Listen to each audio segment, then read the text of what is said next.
السلام عليكم ورحمة الله تعالى وبركاته.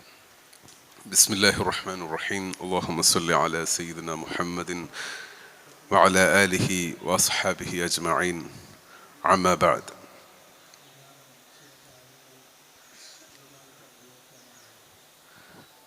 അനുഷ്ഠാനത്തെക്കുറിച്ചുള്ള നരവംശ ശാസ്ത്രപരമായ ആലോചനകൾ മലബാറിലെ സമകാലിക മുസ്ലിം മാപ്പിള മുസ്ലിം അനുഷ്ഠാനങ്ങളുടെ പശ്ചാത്തലത്തിൽ വിശാലമായിട്ടുള്ള ചില ആലോചനകൾക്ക് വേണ്ടിയിട്ടുള്ള ഒരു പ്ലാറ്റ്ഫോം ഒരുക്കിയതിന് BKF-ന് നന്ദി പറയുന്നു. ആദ്യത്തിൽ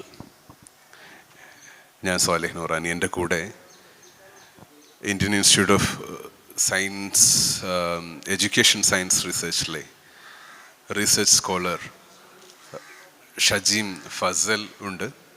അതോടൊപ്പം അഫീഫ്, അദ്ദേഹം IIT ഗാന്ധിനഗറിൽ മാസ്റ്റേഴ്സ് ഇൻ സൊസൈറ്റി ആൻഡ് കൾച്ചറിൽ മാസ്റ്റേഴ്സ് ചെയ്തുകൊണ്ടിരിക്കുന്ന ബിരുദ വിദ്യാർത്ഥിയാണ്. രണ്ടുപേരെയും ഈ ചർച്ചയിലേക്ക് ഹൃദ്യമായി സ്വാഗതം ചെയ്യുന്നു. അതോടൊപ്പം ഇവിടെയുള്ള എല്ലാവരെയും ഹൃദ്യമായി ഈ ചർച്ചയിലേക്ക് സ്വാഗതം നേരുന്നു.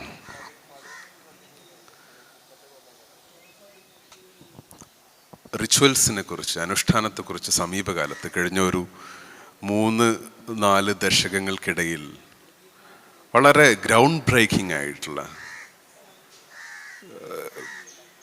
ചില കണ്ടെത്തലുകൾ, ചില പ്രബന്ധങ്ങൾ, പുസ്തകങ്ങൾ പുറത്തിറങ്ങിയിട്ടുണ്ട്. അതിലേറ്റവും കൂടുതൽ, ഒരുപക്ഷെ ദി മോസ്റ്റ് ഇൻഫ്ലുവൻഷ്യൽ എന്ന് വിളിക്കാവുന്ന ഒരു ഗ്രന്ഥമാണ് തലാൽ അസദിൻ്റെ genealogies of religion, the power and disciplines in Christianity and Islam എന്ന പുസ്തകം. ആ പുസ്തകത്തിൽ തന്നെ വളരെയധികം വൈഡ്ലി സർക്കുലേറ്റഡ് ആയിട്ടുള്ള, വ്യാപകമായി എല്ലാവരും എടുത്തുദ്ധരിക്കുന്ന ഒരു വളരെ ഈ ചർച്ചയ്ക്ക് വളരെ, എനിക്ക് തോന്നുന്ന, ഒരു നന്ദി കുറിക്കാനാകുന്ന വിധത്തിലുള്ള ഒരു ഉദ്ധരണിയുണ്ട്. ഒരുപക്ഷെ അതായിരിക്കാം ഈ ചർച്ചയുടെ ഒരു ആങ്കറിങ് കോട്ട് എന്ന നിലയ്ക്ക് നമുക്ക് കൂടുതൽ ഉപകാരപ്രദമാകുക. Let me read it for while. Discourse involved in practice is not the same as that involved in speaking about practice. It is a modern idea that a practitioner cannot know how to live religiously without being able to articulate that knowledge. അനുഷ്ഠാനത്തിൽ അടങ്ങിയിരിക്കുന്ന വ്യവഹാരങ്ങൾ, നമ്മൾ അനുഷ്ഠാനങ്ങളെക്കുറിച്ച് സംസാരിക്കുമ്പോൾ ഉള്ള വ്യവഹാരങ്ങൾ രണ്ടും ഒന്നല്ല, രണ്ടും fundamentally വ്യത്യസ്തമാണ്. ഒരു അനുഷ്ഠാനത്തിൽ ഏർപ്പെട്ടുകൊണ്ടിരിക്കുന്ന ഒരു ആരാധകൻ, വേർഷിപ്പർ, അല്ലെങ്കിൽ ഹൂവർ ഇറ്റ് ഈസ്, ഇതിനെക്കുറിച്ച് സംസാരിക്കാനും കഴിയണം എന്നുള്ളത് ഒരു മോഡേൺ ഐഡിയ ആണ്, ഒരു ആധുനികമായിട്ടുള്ള ഒരു ആശയമാണ്. പ്രാഥമികമായി നമ്മൾ ഈ ചർച്ചയ്ക്ക് ഒരുങ്ങുമ്പോൾ എനിക്ക് തോന്നുന്നു ഈ ഒരു വ്യത്യാസം നമ്മൾ മനസ്സിലാക്കിയിരിക്കണം.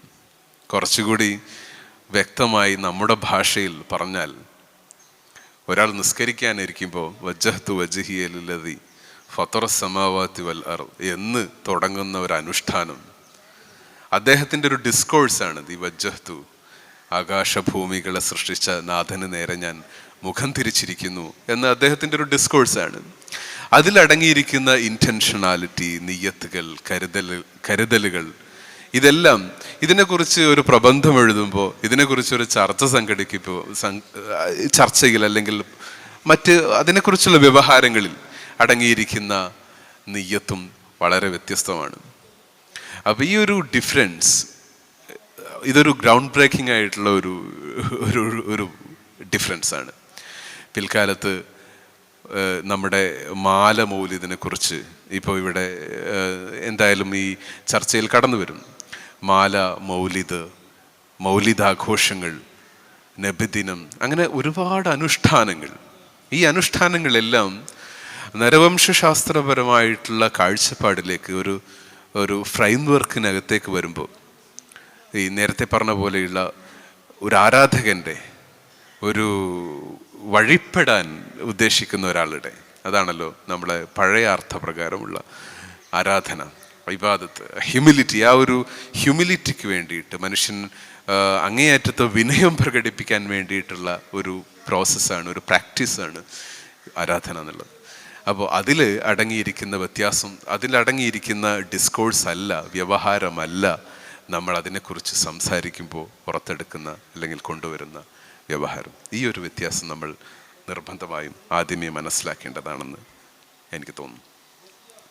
എന്തായാലും കഴിഞ്ഞ കാലങ്ങളിൽ നമ്മളുടെ മാപ്പിള മുസ്ലിമിനെ നിർണയിച്ചിരുന്ന ഒരുപാട് അനുഷ്ഠാനങ്ങൾ ഈ അർത്ഥത്തിലുള്ള നരവംശ ശാസ്ത്രപരമായിട്ടുള്ള ആലോചനകൾക്ക് വിധേയമാകുന്നുണ്ട് ഈ സമീപകാലത്ത്. അതിന് തീർച്ചയായിട്ടും ഈ ഞാൻ പറഞ്ഞിട്ടുള്ള ഈ ഒരു മുന്നേറ്റം, പ്രത്യേകിച്ച് ആന്ത്രപ്പോളജി എന്ന ഡിസിപ്ലിനകത്ത് നടന്നിട്ടുള്ള ഈ ഒരു മുന്നേറ്റം അതിന് നിദാനമായിട്ടുണ്ട്. നമ്മുടെ മാലയായാലും മൗലിദായാലും തന്നെ അതിന് ഇങ്ങനെയുള്ള ഫ്രെയിം വർക്കിനകത്ത് വായിക്കാൻ കഴിയും എന്ന് പഴയ ഉൽപ്പതിഷ്ണുക്കളെല്ലാം തള്ളിക്കളഞ്ഞിരുന്ന ഒരു അനുഷ്ഠാനമായിരുന്നു, ആചാരമായിരുന്നു ഇതെല്ലാം.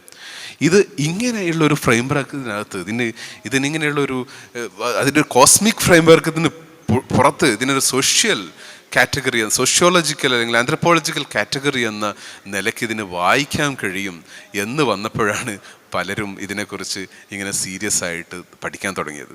ഇന്ന് ഒരുപാട് പ്രബന്ധങ്ങൾ, ഒരുപാട് പുസ്തകങ്ങൾ ഇതേക്കുറിച്ച് പുറത്തു വരുന്നുണ്ട്. ഇതിലേറ്റവും മനസ്സിലാക്കേണ്ടത്, ഇത് നമ്മളുടെ ഒരു ഇപ്പോഴും ആളുകൾക്ക് പിടികിട്ടാത്ത ഒരു കാര്യം, ഇത് ഈ നമ്മളുടെ കാഴ്ചപ്പുറത്ത് അപ്പുറത്തുള്ള കാര്യങ്ങൾ, അതായത് മിറാക്കിൾസ് എന്നൊക്കെ പറയുന്ന സാധനം, ഈ അത്ഭുതങ്ങൾ, കറാമത്തുകൾ, മുഅ്ജിസത്തുകൾ, ഈ സംഗതികൾ എങ്ങനെയാണ് ആന്ത്രപ്പോളജിക്കൽ അന്വേഷണത്തിലേക്ക്, സോഷ്യൽ സയൻറ്റിഫിക് അന്വേഷണത്തിലേക്ക് നമ്മൾ കൊണ്ടുവരുന്നത് വളരെ പ്രധാനമാണ്. കാരണം നമ്മളെല്ലാം ഈ ഗൈബ് എന്ന് പറയുന്ന അൺസീൻ ആയിട്ടുള്ള, അപ്രത്യക്ഷമായിട്ടുള്ള, അവ്യക്തമല്ല പ്രത്യക്ഷത്തിലില്ലാത്ത അഗോചരമായിട്ടുള്ള കാര്യങ്ങൾ, ഈ അഗോചരമായ കാര്യങ്ങളാണ് ഒരുപക്ഷെ യുഅ്മിനൂന ബിൽ ഗൈബ്, അഗോചരമായ കാര്യങ്ങളിൽ വിശ്വസിക്കുന്നവർ എന്ന് മുസ്ലിമിനെ, ഒരു വിശ്വാസിയെ എടുത്തു പറയുന്നുണ്ടല്ലോ വിശുദ്ധ ഖുർആൻ. അപ്പോൾ ഈ അഗോചരമായ കാര്യങ്ങൾ ഗോചരമായ ഒരു ശാസ്ത്രത്തിനകത്തേക്ക് എങ്ങനെ കൊണ്ടുവരും? ഇതൊരു ഫണ്ടമെൻ്റൽ ആയിട്ടുള്ള കാര്യമാണ്. നേരത്തെ പറഞ്ഞ പോലെയുള്ള തലത്തിൽ തന്നെ അടിസ്ഥാനപരമായിട്ടുള്ള ഒരു ചോദ്യമാണത്. അതിപ്പോഴും എനിക്ക് തോന്നുന്നു വ്യക്തമായിട്ടുള്ള ഒരു ഉത്തരം ആർക്കും പറയാൻ കഴിഞ്ഞിട്ടില്ല. ഇത് കാരണം ഇതൊരു സോഷ്യൽ സയൻസ് എന്ന് പറയുന്നത് ഈ എൻലൈറ്റൻമെൻറ്റിനകത്ത് നിന്ന് ബോധോദയ കാലത്ത്, ജ്ഞാനോദയ കാലത്ത്, ഈ സമീപകാലത്ത് വളർന്നു വരുന്ന ഒരു ഡിസിപ്ലിനാണ് ആന്ത്രപ്പോളജി ആയാലും സോഷ്യൽ സയൻസ് ഒക്കെ ആയാലും.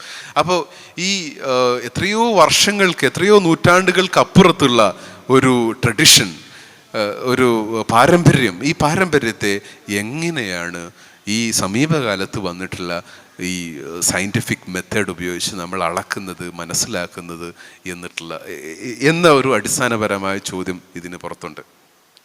ഇപ്പോൾ ഇപ്പോൾ ഞാൻ ബെർലിൻ യൂണിവേഴ്സിറ്റിയിൽ റിസർച്ച് ചെയ്യുന്ന ഒരാളാണ്. എൻ്റെ ചില കൊളീഗ്സൊക്കെ പറയും, എന്നുവെച്ചാൽ ഈ മുസ്ലിമേതര കൊളീഗ്സൊക്കെ പറയും, ഞങ്ങളിതിനെ സമീപിക്കുന്നത് ഫിനോമിനോളജിക്കൽ എന്ന നിലയ്ക്കാണ്. ഫിനോമിനോളജി, പ്രാതിഭാസിക വിജ്ഞാനീയം എന്ന് മലയാളത്തിൽ വിളിക്കുന്ന സാധനം. ഫിനോമിനോളജി എന്ന് പറയുന്നത് എനിക്ക് പലപ്പോഴും തോന്നിയിട്ടുണ്ട്, എൻ്റെ ഒരു പേഴ്സണൽ ആയിട്ടുള്ള ഒരു സസ്പിഷനാണ്, ഒരു ഡൗട്ടാണ്. ഇത് ഒരു തരത്തിലുള്ള ഈ പല കാര്യങ്ങളെയും സെക്യുംബെൻറ്റ് ചെയ്യാനുള്ള, ബൈപ്പാസ് ചെയ്യാനുള്ള ഒരു ഉപാധിയായിട്ട് മോഡേൺ സയൻസ് പറയുന്നൊരു സാധനമാണ് ഫിനോമിനോളജി എന്നുള്ളത്. അതിലൊരു വ്യത്യസ്ത ധാരകളുണ്ട്, വളരെ വിപുലമായിട്ടുള്ള ധാരണ. പ്രത്യേകിച്ച് ഹസ്സലിനെ പോലെയുള്ള കുറേ യൂറോപ്യൻ ഫിലോസഫേഴ്സാണ് അതിൻ്റെ തലപ്പത്തുള്ളത്. അപ്പോൾ സോഷ്യൽ സയൻസിനകത്ത് തന്നെ ഇന്ന് കറാമത്തുകളെ കുറിച്ചോ അല്ലെങ്കിൽ ഇതുപോലെയുള്ള നമ്മളുടെ കോസ്മിക് ഫ്രെയിം വർക്കിനെ, നമ്മളുടെ പ്രപഞ്ച വീക്ഷണത്തെ, ആ ഒരു ചട്ടക്കൂടിനെ നിർണയിക്കുന്ന പല കാര്യങ്ങളെയും, അത് പ്രധാനമായിട്ടും അത് അഗോചരമായ കാര്യങ്ങളാണ്, ഗൈബാണ്. ഈ ഗൈബുകളെ നിർണയിക്കുന്ന ഇപ്പോൾ നമ്മളുടെ മഹാന്മാരുള്ള വിശ്വാസം, അവരുടെ കറാമത്തിലുള്ള വിശ്വാസം, ഇതൊക്കെ തന്നെ സോഷ്യൽ സയൻസിനകത്തേക്ക് വരുമ്പോൾ, അടിസ്ഥാനപരമായി എക്സ്പെരിമെൻ്റൽ എംപിറിക്കൽ സയൻസിനകത്ത് വരുമ്പോൾ എങ്ങനെയാണ് ഇവയെ റെപ്രസെൻ്റ് ചെയ്യേണ്ടത്, ഇവയെ എങ്ങനെയാണ് പ്രതിനിധാനം ചെയ്യേണ്ടത് എന്ന ചോദ്യം വളരെ വളരെ പ്രബലമായി തന്നെ ഇപ്പോൾ ഉയർന്നുകൊണ്ടിരിക്കുന്നുണ്ട്. അപ്പോൾ എനിക്ക് തോന്നുന്നു ഈ ചർച്ചയിൽ പ്രധാനമായിട്ടും അത്തരം കാര്യങ്ങൾ കടന്നു വരും എന്ന് എനിക്ക് ഉറപ്പുണ്ട്. ആസ് എൻ ഇൻട്രൊഡക്ഷൻ ഞാൻ കൂടുതൽ ദീർഘിപ്പിക്കുന്നില്ല. ഇനിയും നമുക്ക് ചർച്ച മുന്നോട്ട് പോകുമ്പോൾ പല കാര്യങ്ങളും കടന്നു വരും. അതുകൊണ്ട് ഞാൻ നമ്മുടെ പ്രിയപ്പെട്ട അതിഥികളിലേക്ക് കൊടുക്കുകയാണ്. അവരുടെ the floor is yours please. അസ്സലാമു അലൈക്കും. I'll be speaking both in English and Malayalam because I'm not expert in either of those languages. ഞാൻ കുറേയൊക്കെ ഒരു കൺസെപ്ച്വൽ ക്ലാരിറ്റി ഒക്കെ തുടങ്ങിയിട്ട് ഒരു 10-15 മിനിറ്റോളം സംസാരിച്ചിട്ട് നമുക്കൊരു കോൺവെർസേഷനിലേക്ക് കിടക്കാം. ആദ്യം തന്നെ എൻ്റെ വർക്ക് ഞാൻ ജസ്റ്റ് ഇൻട്രൊഡ്യൂസ് ചെയ്യാണ്, where I am coming from. I am doing a PhD in IISER Bhopal from Department of Humanities and Social Sciences. So my work is largely going to be around the question about how do we locate ethics and poetry as part of what anthropologist Talal Asad would call as discursive tradition.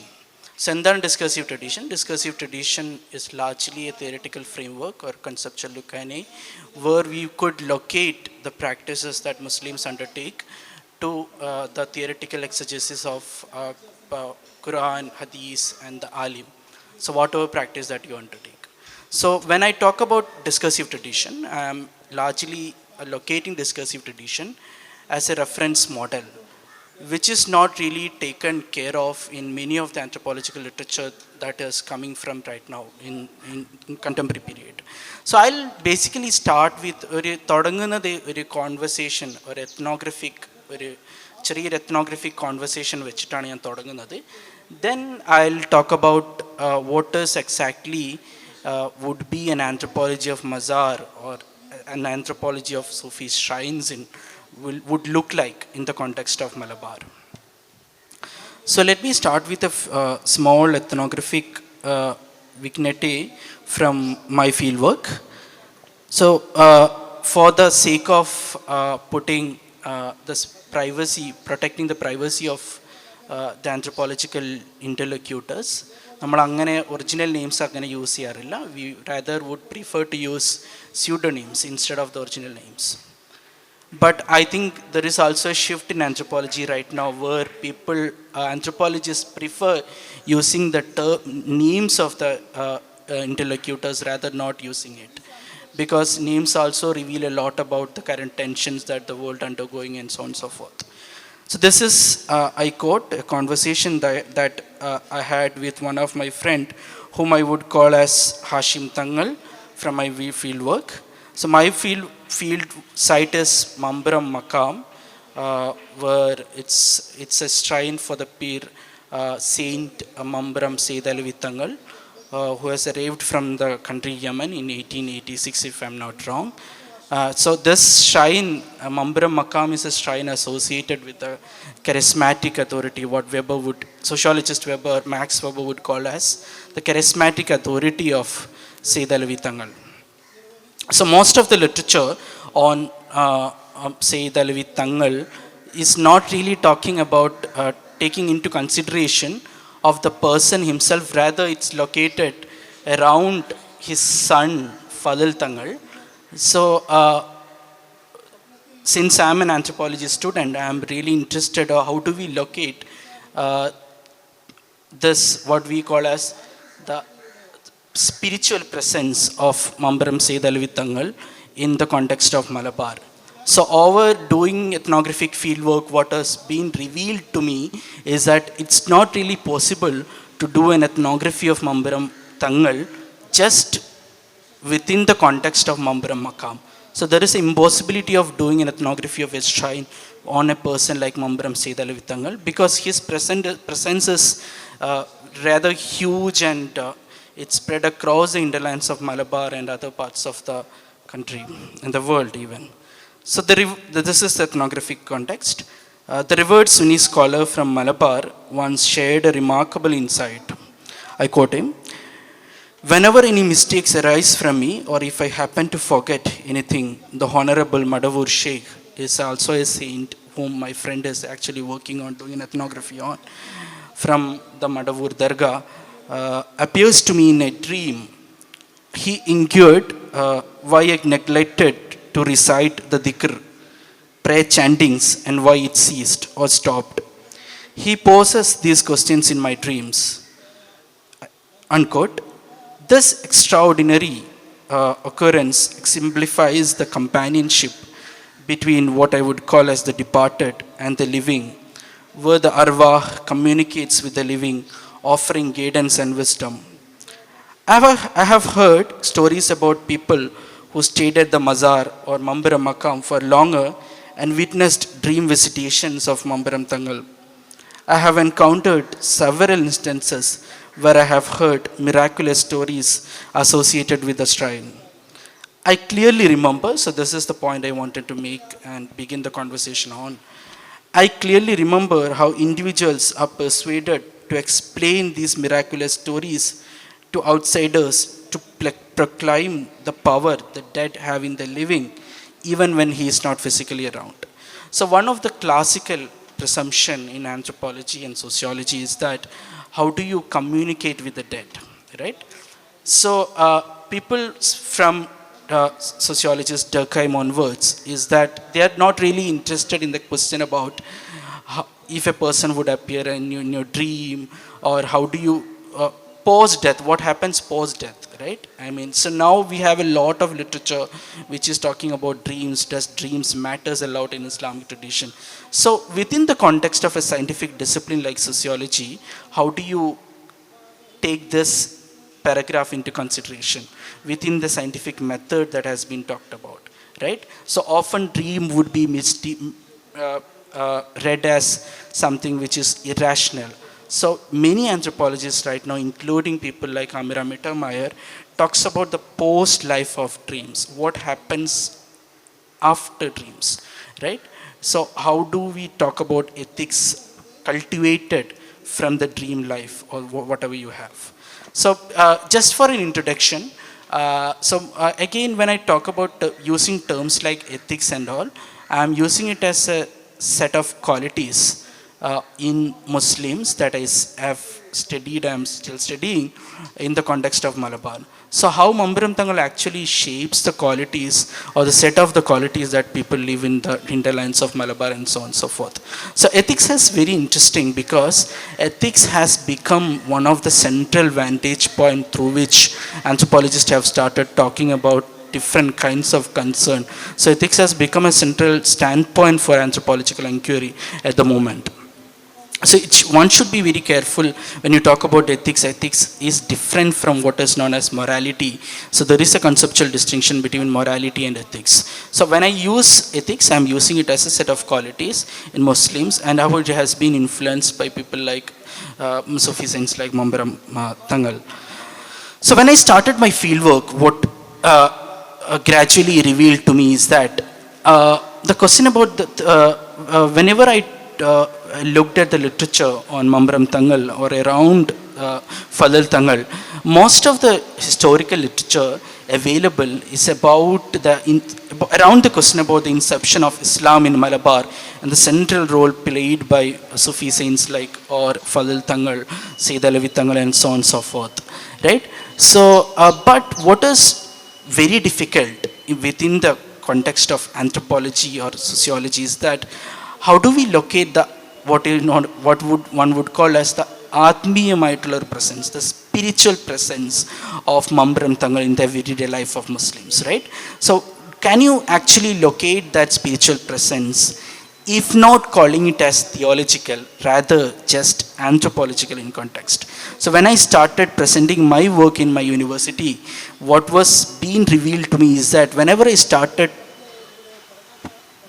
coining terms, theological concepts like arwah and all, they would rather tell me these are theological concepts, not really anthropological in sense. So can you actually talk about all these questions in Malabar or anywhere around, not saying this as theological but rather anthropological, right? So I think this is, even I have heard parts of this concern coming up in one of the conversation I have heard from BKF, from my own senior friend Noemanka. And this is the context, right? When I started fieldwork, I briefly talk for 5 more minutes maybe. When I started to, so Malabar has a deep historical connection with Islam, right? Because it is the epicenter, it was the epicenter for mercantile activities, as people like Mahmoud Kuria would point out. And it is also, as Sebastian Prange and others would point out, and it's also a space for the circulation of the religious text in what you call as the Indian Ocean, as historians like Mahmoud Kuria would point out. So where is the character of Sufi here? Who is a Sufi? Sufi, in anthropological terms or otherwise, it's not quote unquote, it's not a normal mundane kind of person. Rather, he's very exceptional in terms of piety, showing adab and so on and so forth. So he's an exceptional figure all the time, Sufi. So historians like Unyali and all have noted that how Sufis becomes the intermediaries between people who involved in disputes in the sea, and also how they become the imam during the congregational prayers in the sea and so on and so forth. So he's not a regular maintained sort of person, rather exceptional in piety and so on. So there is a huge role of institutionalization of Dars in Kerala and the coming of figure of Sufi and so on and so forth. So who is a Sufi is very visible here. Then the question is that when I started my fieldwork, what I started with the Aandu Nircha, the death anniversary of Mambram Seydalavi Tangal. So the first day of Aandu Nircha, what was very fascinating, since I'm not coming from a Sunni background per se, and when I started my fieldwork, there was a huge rush during the Aandu, and people were slightly pushing each other to get the dates, divinely touched dates in the presence of Mambram Makam. And they were pushing each other, and I was also keen to get one of those dates to my home. So when I went back to my home and I started telling my mother that I went to Mambram, and she's refusely against what I'm doing at the moment. But she told me that, so she rejected it, she did not take the dates. So what is very fascinating here is that how does these doctrinal differences of being Sunni or not, or Shia, Salafi and or not, becomes manifest in the context of home or the house for that matter. So that's what the first ethnographic insight that I wanted to point it out here. So then I started looking at, so I'm just saying that how would an anthropology of Mazar would look like, rather than before starting talking about Mala and Maulid, because I'm working on Mazars and so on.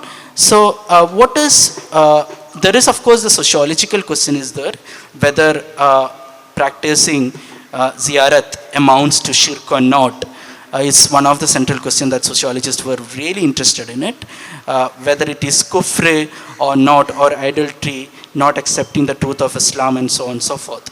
So I think what would be more interesting here is to consider this as a Sufi genealogy of network and the circumambulatory healing that is seen in the tomb and tombstone, right? So because the tombstone becomes the space where the dead saint is alive, right?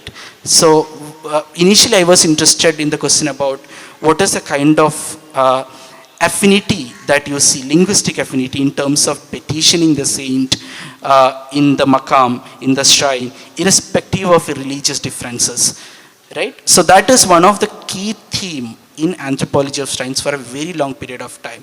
But I think what has been revealed for me during my pilot study is that doing a fieldwork of a maqam like Mambram, I think somewhere, which I have not really concluded yet, because more fieldwork would be needed, is that they really wanted to identify the shrine as a religious space rather than a secular space, right?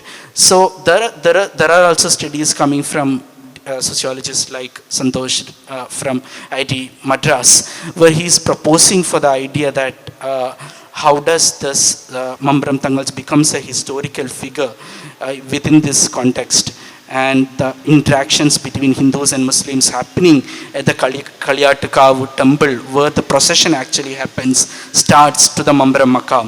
So when I started talking with the religious authority there in Darul Huda, who was running the Makam at the moment, they told me that we are somehow wanted to get rid of the association that they have with the Kaliyattukavu or the Hindus for that matter, because this is also a question about how does these spaces becomes interesting and affirmative in the context of Hindu nationalism and Hindu majoritarianism, how dargahs becomes very interesting, and how does the institutionalization of Darul Huda also becomes very interesting here. So what I wanted to convey here is that one would be that one of the common themes, I'm not talking about the mainstream anthropology of Islam direction, I'm not taking, it's not worth taking, but rather I would say that one common theme is that, which I have noticed in my fieldwork, is that there is of course the proposition of submission to God that is very visible in the context of Dargah. So sociologists such as Lukens, Bull says that there would be different manners of submission to God, but there is of course a submission to God that is seen in the Makam, right? So these are the few things I want. So basically what I'm asking in my work is that how do we develop a knowledge of Islam through cultivating a disposition of that of knowing Mambram Sethi Livittangal from the sites that he has lived once. It could be sites of sacrality, festivals, markets in different parts of Malabar, and the impossibility of conducting an ethnography of his shrine, not just into that physical space, but also different manifestations of Mambram Tangal's presence, very visible in different hinterlands of Malabar. So let me conclude by saying that, so what is the role of religious authorities in Mambram Makam? So what I've seen is that these religious authorities want to imbibe the love, whatever you call, in the people around the Makam, and they wanted to feel the people in attachment to this place, and all those processions that have been happening here is rather there is a transformative role of Mambram Sethi Livittangal from a normal, mundane, regular person to a more sound, pious subject. Right? So this is the kind of work I'm presently doing, because I just started my work in last 2 months back. So how do you explain these kinds of stories like dreams, etc., that the initial speaker was talking about within the context of a scientific discipline like sociology, and how much can we take dreams very seriously? Because there is a shift where because whenever I talk to my interlocutors, they were saying that there is a space called what Amra Mitrama says as Barzakh, where the dead and the living meet. So there is an interlocutory possibility between the living and the dead at that space. So let me pause there for a moment, and I hope to continue the conversation. Yeah. Now, Afif, please. Shajeem കയും സ്വാലിനൂറാനിയും സംസാരിച്ച് വെച്ച ഒരു പോയിന്റിൽ നിന്നല്ല ഞാൻ തുടങ്ങുന്നത്, മറിച്ച് നമ്മുടെ ടോപ്പിക്ക് എന്നുള്ള അർത്ഥത്തിൽ ആന്ത്രപ്പോളജി ഓഫ് കേൾക്കുന്നില്ലേ ഞാൻ പറയുന്നത്? ആന്ത്രപ്പോളജി ഓഫ് റിച്വൽ, അല്ലെങ്കിൽ അനുഷ്ഠാനത്തിൻ്റെ ആന്ത്രപ്പോളജിക്കൽ സാധ്യതകൾ എന്നുള്ള അർത്ഥത്തിൽ ചില വളരെ ബ്രീഫായിട്ടുള്ള ഇൻസൈറ്റ്സ് ഒരു കൺസെപ്ച്വൽ ക്ലാരിറ്റിയിലല്ല, അല്ലെങ്കിൽ ഒരു കൺസെപ്ച്വൽ ഫ്രെയിം വർക്ക് പരിചയപ്പെടുത്തുക എന്നുള്ളതിലുപരിയായിട്ടൊരു ബ്രോഡ് ലിറ്ററേച്ചർ റിവ്യൂവിൻ്റെ ഫോമിൽ തരാം എന്നാണ് ഞാൻ ഉദ്ദേശിക്കുന്നത്. അപ്പോൾ എന്താണ് anthropology as a discipline? Anthropology as a discipline എന്നുള്ള അർത്ഥത്തിൽ ആന്ത്രപ്പോളജി ഒരു അതറിനോടുള്ള ക്യൂരിയോസിറ്റിൻ്റെ പുറത്ത് ഡെവലപ്പായിട്ടുള്ള, ഹിസ്റ്റോറിക്കലി ഡെവലപ്പാവുകയും പല ഫോം ഓഫ് പവറിൻ്റെ പുറത്ത് കോൺസ്റ്റിറ്റ്യൂട്ട് ആവുകയും ചെയ്തിട്ടുള്ള ഡിസിപ്ലിനാണെന്നുള്ളത് കാണാൻ പറ്റും. അപ്പോൾ പ്രത്യേകിച്ച് ആന്ത്രപ്പോളജി എന്ന് പറഞ്ഞ ഡിസിപ്ലിൻ്റെ അതറിനെ മനസ്സിലാക്കുക. അതായത് സോഷ്യോളജിക്ക് യൂറോപ്പിൽ സൊസൈറ്റികളെ മനസ്സിലാക്കുന്ന പോലെ തന്നെ ആന്ത്രപ്പോളജിക്ക് വെസ്റ്റിൻ്റെ പുറത്ത് ഉള്ള സ്പേസുകളിൽ ഓറിയൻറ്റിലോ ഒക്കെ സൊസൈറ്റികൾ എന്ന് പറയുന്നതിനെക്കാട്ടി ഉപരി ഒരു കൾച്ചറുകളെന്ന് മനസ്സിലാക്കിയിട്ടുള്ള വ്യവസ്ഥകളെ മനസ്സിലാക്കുക എന്നുള്ള അർത്ഥത്തിലാണ് ഡിസിപ്ലിൻ രൂപപ്പെടുന്നതും വികസിക്കുന്നതും വികാസം പ്രാപിക്കുന്നതും. അപ്പം ഇവരെ സംബന്ധിച്ചിടത്തോളം ഫസ്റ്റ് എൻകൗണ്ടർ ചെയ്യേണ്ട ഒരു വസ്തുത മനുഷ്യ ജീവിതം, ഇവരുടെ ജീവിതത്തിന് പുറത്തുള്ള മനുഷ്യ ജീവിതങ്ങൾ എന്നുള്ള ഉപരിയായിട്ട് ഈ മനുഷ്യ ജീവിതങ്ങളെ ദൈനംദിന സങ്കീർണതകൾ, ഇവരെ വിശ്വാസ രൂപങ്ങൾ, ഇവരെ വിശ്വാസത്തിലെ അല്ലെങ്കിൽ ആത്മീയ സംഘർഷങ്ങൾ, അല്ലെങ്കിൽ അതിനെ രൂപപ്പെടുത്തിയിട്ടുള്ള സവിശേഷതകൾ, വ്യതിരിക്തതകൾ, ഇതൊക്കെ ഡിസ്റ്റിങ്ഷൻസ് ഇവരെ സംബന്ധിച്ചിടത്തോളം ഒരു ക്വസ്റ്റ്യൻ ആയിരുന്നു. ആ ഒരു അർത്ഥത്തിൽ പലപ്പോഴും റിച്വൽ എന്ന് പറയുന്നത് ആന്ത്രപ്പോളജിസ്റ്റുകളെ സംബന്ധിച്ചിടത്തോളം ഒരു പസിൽ എന്നുള്ള ഫോമിലാണ് ആന്ത്രപ്പോളജിസ്റ്റുകൾ റിച്വലുകളെ സമീപിച്ചിട്ടുണ്ടായിരുന്നത്. അപ്പോൾ റിച്വലുകളുടെ തുടക്കത്തിൽ ഇപ്പോൾ ആന്ത്രപ്പോളജിക്ക് റിച്വലുകളായിട്ടുള്ള എൻഗേജ്മെൻറ്റിൻ്റെ തുടക്കത്തിൽ സംസാരിക്കുമ്പം ബ്രാനിസ്ലാവ് മലിനോസ്കിനെ കുറിച്ചിട്ട്, മലിനോസ്കിൻ്റെ വർക്കിൽ മലിനോസ്കി റിച്വലിനെ കണക്കാക്കുന്നത് അല്ലെങ്കിൽ റിച്വലിനെ മനസ്സിലാക്കുന്നത് ഒരർത്ഥത്തിൽ പറയുകയാണെങ്കിൽ ഒരു റിച്വലിൻ്റെ ഫങ്ഷനുകളെ കുറിച്ചിട്ടാണ് മലിനോസ്കി നോക്കുന്നത്. അതൊരു പ്രാക്ടിക്കൽ നീഡ് അല്ലെങ്കിൽ ഒരു ഇമോഷണൽ ഡിസ്ട്രസ്സിൻ്റെ സമയത്തുള്ള ഒരു മെൻ്റൽ കൺസേണിൻ്റെ പുറത്തുള്ള ഒരു പ്രാക്ടിക്കൽ നീഡായിട്ടാണ് മലിനോസ്കി റിച്വൽസിനെ മനസ്സിലാക്കിയിട്ടുണ്ടായിരുന്നത്. ആ ഒരു അർത്ഥത്തിൽ നിന്ന് ആന്ത്രപ്പോളജി, അതായത് മലിനോസ്കിൻ്റെ മാജിക് സയൻസ് ആൻഡ് റിലീജിയൻ എന്നുള്ള പോളിനേഷ്യനെ കുറിച്ച് സംസാരിക്കും മലിനോസ്കി.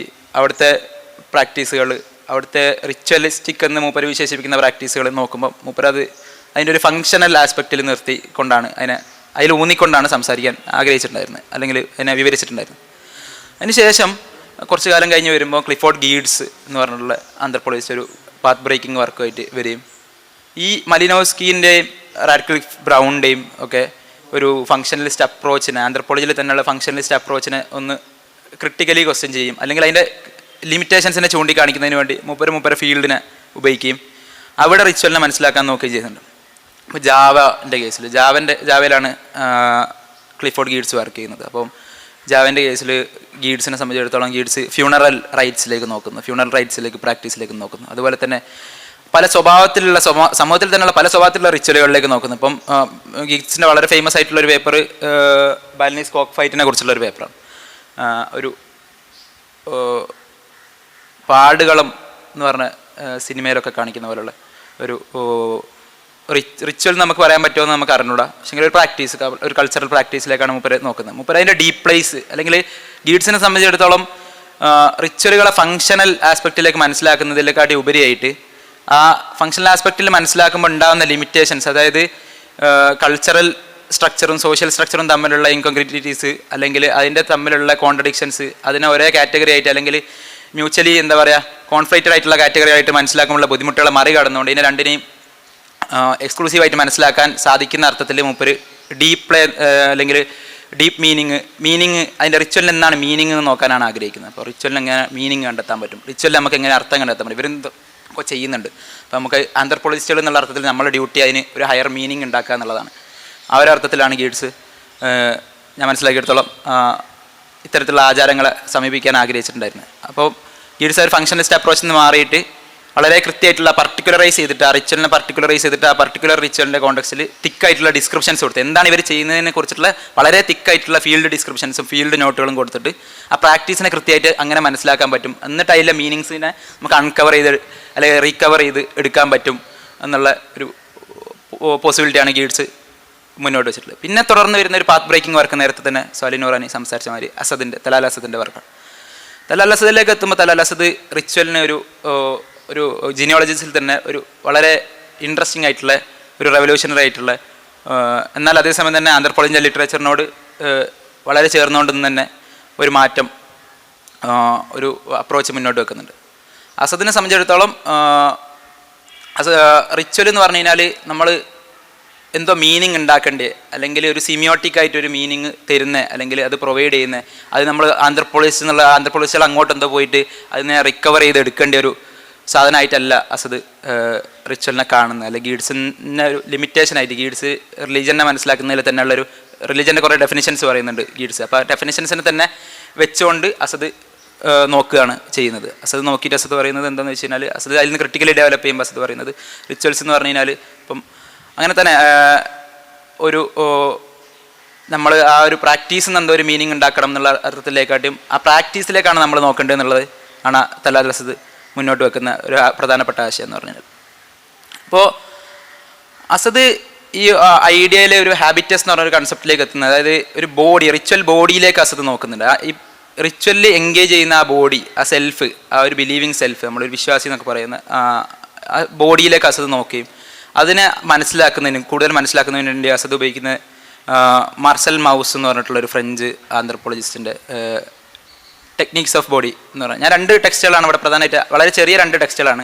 മാർസൽ മൗസിൻ്റെ ടെക്നീക്സ് ഓഫ് ബോഡി എന്ന് പറഞ്ഞൊരു ചെറിയൊരു എസ്സേയും തലാൽ അസദിൻ്റെ തന്നെ ഏറ്റവും ലേറ്റസ്റ്റ് ആയിട്ട്, കുറച്ച് ഭയങ്കര ലേറ്റ് ആയിട്ട് വന്നിട്ടുള്ള 2020 2021 വന്നിട്ടുള്ള റീഡിങ് റിലീജിയൻ ത്രൂ വിഗൻസ്റ്റൈൻ എന്ന് പറഞ്ഞിട്ടുള്ള അസദിൻ്റെ ഏറ്റവും ലേറ്റസ്റ്റ് ഒരു കൺസെപ്ച്വൽ സാച്ചുറേഷനിലെത്തി നിൽക്കുന്ന ഒരു വർക്ക് എന്നുള്ള അർത്ഥത്തിൽ മനസ്സിലാക്കുന്നത്. ഈ രണ്ടിലെയും ചില കൺസെപ്റ്റുകൾ, വളരെ ചെറിയ കൺസെപ്റ്റുകൾ ഉപയോഗിച്ചിട്ടാണ് ഞാൻ അണ്ടർസ്റ്റാൻഡ് ചെയ്യാൻ നോക്കുന്നത്. ഞാൻ നേരത്തെ ഷിജിംക പറഞ്ഞ പോലെ അല്ലെങ്കിൽ സാലി നൂറാൻ പറഞ്ഞ പോലെ ഇവർക്ക് ടെക്സ്റ്റോ അല്ലെങ്കിൽ ഫീൽഡോ റിസർച്ച് ഫീൽഡായിട്ടുണ്ട്. എന്നെ സംബന്ധിച്ചിടത്തോളം ഞാൻ മാസ്റ്റേഴ്സ് ഇപ്പോൾ കഴിഞ്ഞിട്ടുള്ളൂ. മാസ്റ്റേഴ്സ് ഞാൻ ചെയ്തിട്ടുള്ളത് വളരെ ഒരു ചെറിയൊരു ടോപ്പിക്കിലാണ് ഞാൻ ചെയ്തിട്ടുണ്ടായിരുന്നത്. ഞാൻ വർക്ക് ചെയ്തിട്ടുണ്ടായിരുന്നത് ഡിവോഷണൽ സൗണ്ട്സ്കേപ്സ് ഓഫ് കായൽപട്ടണത്തെ ഡിവോഷണൽ സൗണ്ട്സ്കേപ്പിനെ കുറിച്ചായിരുന്നു വർക്ക് ചെയ്തിട്ടുണ്ടായിരുന്നത്. അതുപോലെ തന്നെ റിച്വൽ പ്രാക്ടീസിനെ കുറിച്ചിട്ട്. അപ്പോൾ ഞാൻ ഈ 2 ടെക്സ്റ്റുകൾ വെച്ചിട്ട് വായിക്കാമെന്നാണ് നോക്കുന്നത്. അപ്പം മൗസിൻ്റെ ഹാബിറ്റസ് എന്ന് പറഞ്ഞ കൺസെപ്റ്റ് ആണ് തലാൽ അസദ് ഇവിടെ ഉപയോഗിക്കുന്നത്. ബോർദ്യുവിൻ്റെ ഹാബിറ്റസ് എന്ന് പറഞ്ഞാൽ പിയറി ബോർദ്യു എന്ന് പറഞ്ഞിട്ടുള്ള വളരെ ഫേമസ് ആയിട്ടുള്ള നിങ്ങൾക്ക് അറിയാവുന്ന സോഷ്യോളജിസ്റ്റിൻ്റെ ഹാബിറ്റസ് എന്ന് പറഞ്ഞ കൺസെപ്റ്റ് ഉണ്ട്. അത് അവിടെ നിൽക്കട്ടെ, അതിലേക്ക് കടക്കുന്നില്ല. അപ്പോൾ മൗസിൻ്റെ ഹാബിറ്റസ് എന്ന് പറഞ്ഞ കൺസെപ്റ്റ് അല്ലെങ്കിൽ ടെക്നീക്സ് ഓഫ് ബോഡി എന്ന് പറഞ്ഞ എസ്സേനെ കുറിച്ചൊരു 3-4 വരി സംസാരിക്കാൻ തോന്നുന്നു. കാരണം അത് വളരെ ഇമ്പോർട്ടൻ്റ് ആണ്. നമ്മൾ എങ്ങനെ നമ്മളെ പ്രാക്ടീസിനെ സെൻസ് കൊടുക്കും എന്നുള്ള ഒരു അർത്ഥത്തിൽ നമ്മൾ മനസ്സിലാക്കുന്നതിന് വേണ്ടിയിട്ട്. മൗസ് ആ എസ്സേ തുടങ്ങുന്നത് വളരെ ഇൻട്രസ്റ്റിംഗ് ആയിട്ടുള്ള, നമുക്ക് എല്ലാവർക്കും വായിച്ചു പോകാൻ പറ്റുന്ന അർത്ഥത്തിലാണ്. സ്വിമ്മിങ്ങിൻ്റെ ഹിസ്റ്ററിനെ കുറിച്ചിട്ട് പറഞ്ഞിട്ടാണ് മൗസ് ആ എസ്സേ ടെക്നീക്സ് ഓഫ് ബോഡി എന്ന് പറഞ്ഞ പ്രാക്ടീസ് തുടങ്ങുന്നത്. നമ്മൾ എല്ലാവരും നീന്തുന്നത് ഒരുപോലെയാണോ, അല്ലെങ്കിൽ ഹിസ്റ്ററി ത്രൂ ഔട്ട് മനുഷ്യന്മാർ നീന്തിയിട്ടുള്ളത് ഒരുപോലെയാണോ, അല്ലെങ്കിൽ അതിനുശേഷം സ്വിമ്മിങ് കഴിഞ്ഞിട്ട് മൂപ്പർ സ്ക്വാറ്റിങ്ങിനെ കുറിച്ച് പറയുന്നുണ്ട്. അതുപോലെ തന്നെ വാക്കിങ്ങിനെ കുറിച്ച് പറയുന്നുണ്ട്. കൈക്കോട്ടുകൊണ്ട് കൊത്തുന്നതിനെ കുറിച്ചിട്ട് വരെ മൗസ് സംസാരിക്കുന്നുണ്ട്. അപ്പം മൂപ്പര അതിനെപ്പറ്റിയൊക്കെ സംസാരിക്കുന്നത് എന്താണെന്ന് വെച്ച് കഴിഞ്ഞാൽ, നമ്മൾ എവരിഡേയിൽ നമ്മളെ മുണ്ടയിലുള്ള പ്രാക്ടീസുകൾ, പല പ്രാക്ടീസുകൾ ഒക്കെ നാച്ചുറലി അല്ലെങ്കിൽ സെൽഫ് എവിഡൻ്റ് ആയിട്ട് നമുക്ക് വരുന്നതാണോ, അല്ലെങ്കിൽ അതിന് ഹിസ്റ്റോറിക്കലായിട്ടുള്ള ഡിസ്റ്റിങ്ഷൻസ്, അല്ലെങ്കിൽ ഇതിൻ്റെ പിന്നിലുള്ള ഘടകങ്ങൾ എന്തൊക്കെയാണ്, ഇതിനെ ഫീച്ചറാക്കുന്ന, ഇങ്ങനെ ഒരു പർട്ടിക്കുലർ ഫീച്ചറൈസ് ചെയ്യുന്ന ഘടകങ്ങൾ എന്തൊക്കെയാണെന്നാണ് മൗസ് നോക്കുന്നത്. പിന്നെ മൗസ് നോക്കുമ്പോൾ മൗസ് പല അതിൻ്റെ ഇംപ്ലിക്കേഷൻസ് അല്ലെങ്കിൽ ഇതിൻ്റെ പല ഫീച്ചേഴ്സ് നോക്കുന്നത്, അതായത് ഇതിൻ്റെ ഫിസിയോളജിക്കലായിട്ടുള്ള ആസ്പെക്റ്റുകൾ മൗസ് നോക്കുന്നുണ്ട്. അപ്പോൾ നീന്തലിനെ കുറിച്ച് പറയുമ്പോൾ മൗസ് പറയുന്നത്, പണ്ട് മൗസിൻ്റെ കാലത്തൊക്കെ മൗസ് നീന്തിയിരുന്നത് അല്ലെങ്കിൽ ഓരോ കാലത്തുള്ള ജനറേഷൻ നീന്തിയിരുന്ന ടെക്നിക്കലല്ല അപ്പോഴത്തെ ആൾക്കാർ നീന്തുന്നത്. അതിൻ്റെ ടെക്നീക്ക് അല്ലെങ്കിൽ ബോഡിലി ആയിട്ടുള്ള പ്രാക്ടീസിൻ്റെ ടെക്നീക്ക് മാറിയിട്ടുണ്ട്. അപ്പോൾ അതിൻ്റെ റീസൺസ് ആണ് മൗസ് നോക്കുന്നത്. അപ്പോൾ ഫിസിയോളജിക്കലാണോ, അല്ലെങ്കിൽ ശരീരശാസ്ത്രപരമാണോ, അല്ലെങ്കിൽ സൈക്കോളജിക്കലാണോ, മനഃശാസ്ത്രപരമാണോ ഈ മാറ്റങ്ങൾ എന്നാണ്. അവസാനം മൗസ് എത്തുന്ന ഉത്തരം എന്ന് പറഞ്ഞാൽ ട്രഡീഷനിലാണ് ഇതിൽ ഉത്തരം കിടക്കുന്നതാണ്. പർട്ടിക്കുലർ ട്രഡീഷനിലുള്ളതാണ് ഈ ഹാബിറ്റസ് അല്ലെങ്കിൽ ഈ പർട്ടിക്കുലർ ബോഡി ഹാബിറ്റ്സ് രൂപപ്പെടുന്നതെന്നാണ് മൗസ് എത്തുന്ന ഉത്തരം എന്ന് പറഞ്ഞു കഴിഞ്ഞാൽ. മൗസ് ഒരു ഉദാഹരണം പറയുന്നുണ്ട്. ഒരു മുസ്ലിം, പയസ് മുസ്ലിം എന്ന് പറയുന്നത്, പയസ് മുസ്ലിം ഭക്ഷണം കഴിക്കുന്നത് കണ്ടു കഴിഞ്ഞാൽ അയാൾ നമുക്ക് മുസ്ലിം അത് മനസ്സിലാക്കാൻ പറ്റുമെന്ന് പറയുന്നുണ്ട് മൗസ്. ആ ഒരു വളരെ എവിഡൻ്റ് ആയിട്ടുള്ളൊരു അയാൾ കഴിക്കുന്ന രീതിയിൽ നിന്ന് നമുക്ക്, അയാൾ ഉപയോഗിക്കുന്ന ഭക്ഷണം കഴിക്കാൻ ഉപയോഗിക്കുന്ന രീതിയിൽ നിന്ന് നമുക്ക് മനസ്സിലാക്കാൻ പറ്റുന്നതാണ് പറയുന്നത്. നമുക്ക് പലപ്പോഴും നമുക്ക് തന്നെ മനസ്സിലാക്കാൻ പറ്റും ആൾക്കാർ നിസ്കാര രീതിയിൽ നിന്ന്, നിസ്കാരത്തിലുള്ള വളരെ ബോഡിലി ഹാബിറ്റുവേഷൻസ് എന്നാണ് നമുക്ക് പലപ്പോഴും സെക്ടേറിയൻ അഫിലിയേഷൻസ് വരെ മനസ്സിലാക്കാൻ പറ്റുന്ന ഒരു സാധ്യത നമുക്കുണ്ട്. അപ്പോൾ മൗസ് പറയുന്ന ഒരു സാധനത്തിന്, ഈ ഹാബിറ്റസ് എന്ന് പറഞ്ഞൊരു ഐഡിയ മൗസിനെ സംബന്ധിച്ചിടത്തോളം ഈ ഒരു ട്രഡീഷൻ്റെ ആബ്സെൻസിൽ ഒരു ടെക്നീക്ക് ഇല്ല എന്നാണ് മൗസ് പറയുന്നത്. അത് ടെക്നീക്ക് ഉണ്ടാവണമെങ്കിൽ, ഇപ്പോൾ നാക്ക് എന്ന് പറയും, നമ്മൾ ബോഡിലി നാക്ക് എന്നാണ് മൗസ് പറയുന്നത്. ഈ ബോഡിലി നാക്ക് വളരെ സ്ലോ ആയിട്ട് ഫോം ചെയ്യുന്ന ഒരു സാധനമാണ്. നമ്മളിപ്പോൾ റിച്വൽ സെറ്റിങ്ങിൽ ആലോചിക്കുമ്പോൾ നമ്മൾ റിച്വൽ സെറ്റിങ്ങിൽ നിൽക്കുന്ന ഒരു മുസ്ലിം സെൽഫ് അല്ലെങ്കിൽ ഒരു ബിലീവിങ് സെൽഫ് ഇടപെടുന്ന രീതികൾ, കമ്മ്യൂണലായിട്ട് ഇടപെടുന്ന രീതികൾ പറ്റി ആലോചിക്കുമ്പോൾ നമ്മൾ ഈ ടെക്നീക്സ് ഓഫ് ബോഡിനെ കുറിച്ച് ആലോചിക്കുമ്പോൾ വളരെ ഹെൽപ്ഫുൾ ആകുമെന്ന് തോന്നുന്നുണ്ട്.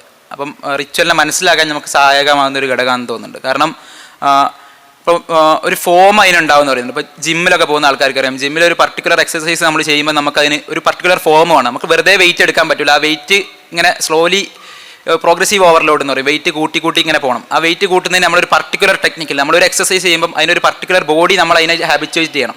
ആ ഒരു ടെക്നീക്കിനാണ് മൗസ്, ഒരു സ്നോ നാക്ക്, ആ ഹാബിച്വേഷനാണ് മൗസ് പറയുന്നത്. ആ ട്രഡീഷൻ കൂടിയാണ് അത് പോസിബിൾ ആവുക എന്ന് പറയുന്നത്.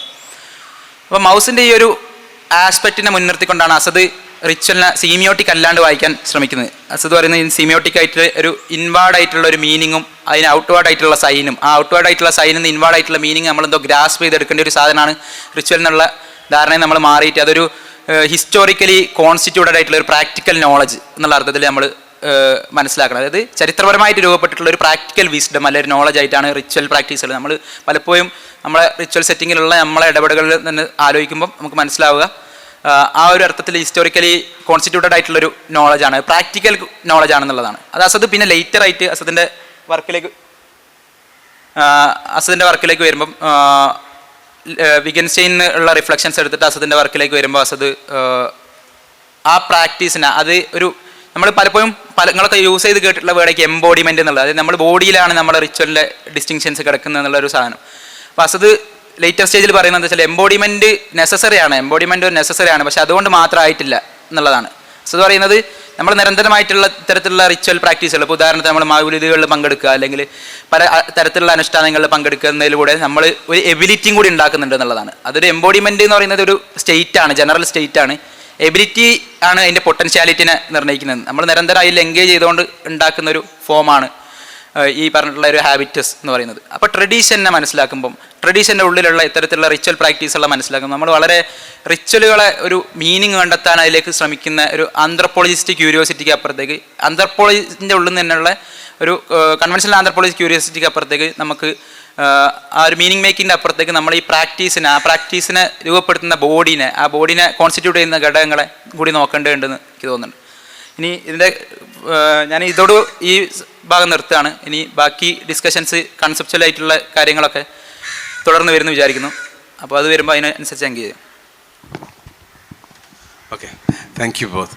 നമുക്കൊരു കുറഞ്ഞ സമയം കൂടിയുണ്ട്. നമുക്ക് കൂടുതൽ ചർച്ചയിലേക്ക് പോകാനൊന്നും സമയമില്ല. എങ്കിൽ പോലും വളരെ നിർണായകമായിട്ടുള്ള, വളരെ ഹെൽപ്ഫുള്ളായിട്ടുള്ള, ചാരിറ്റബിളായിട്ടുള്ള ഒരു ടോക്കാണ്, പ്രസൻറ്റേഷനാണ് രണ്ടുപേരും നൽകിയത്.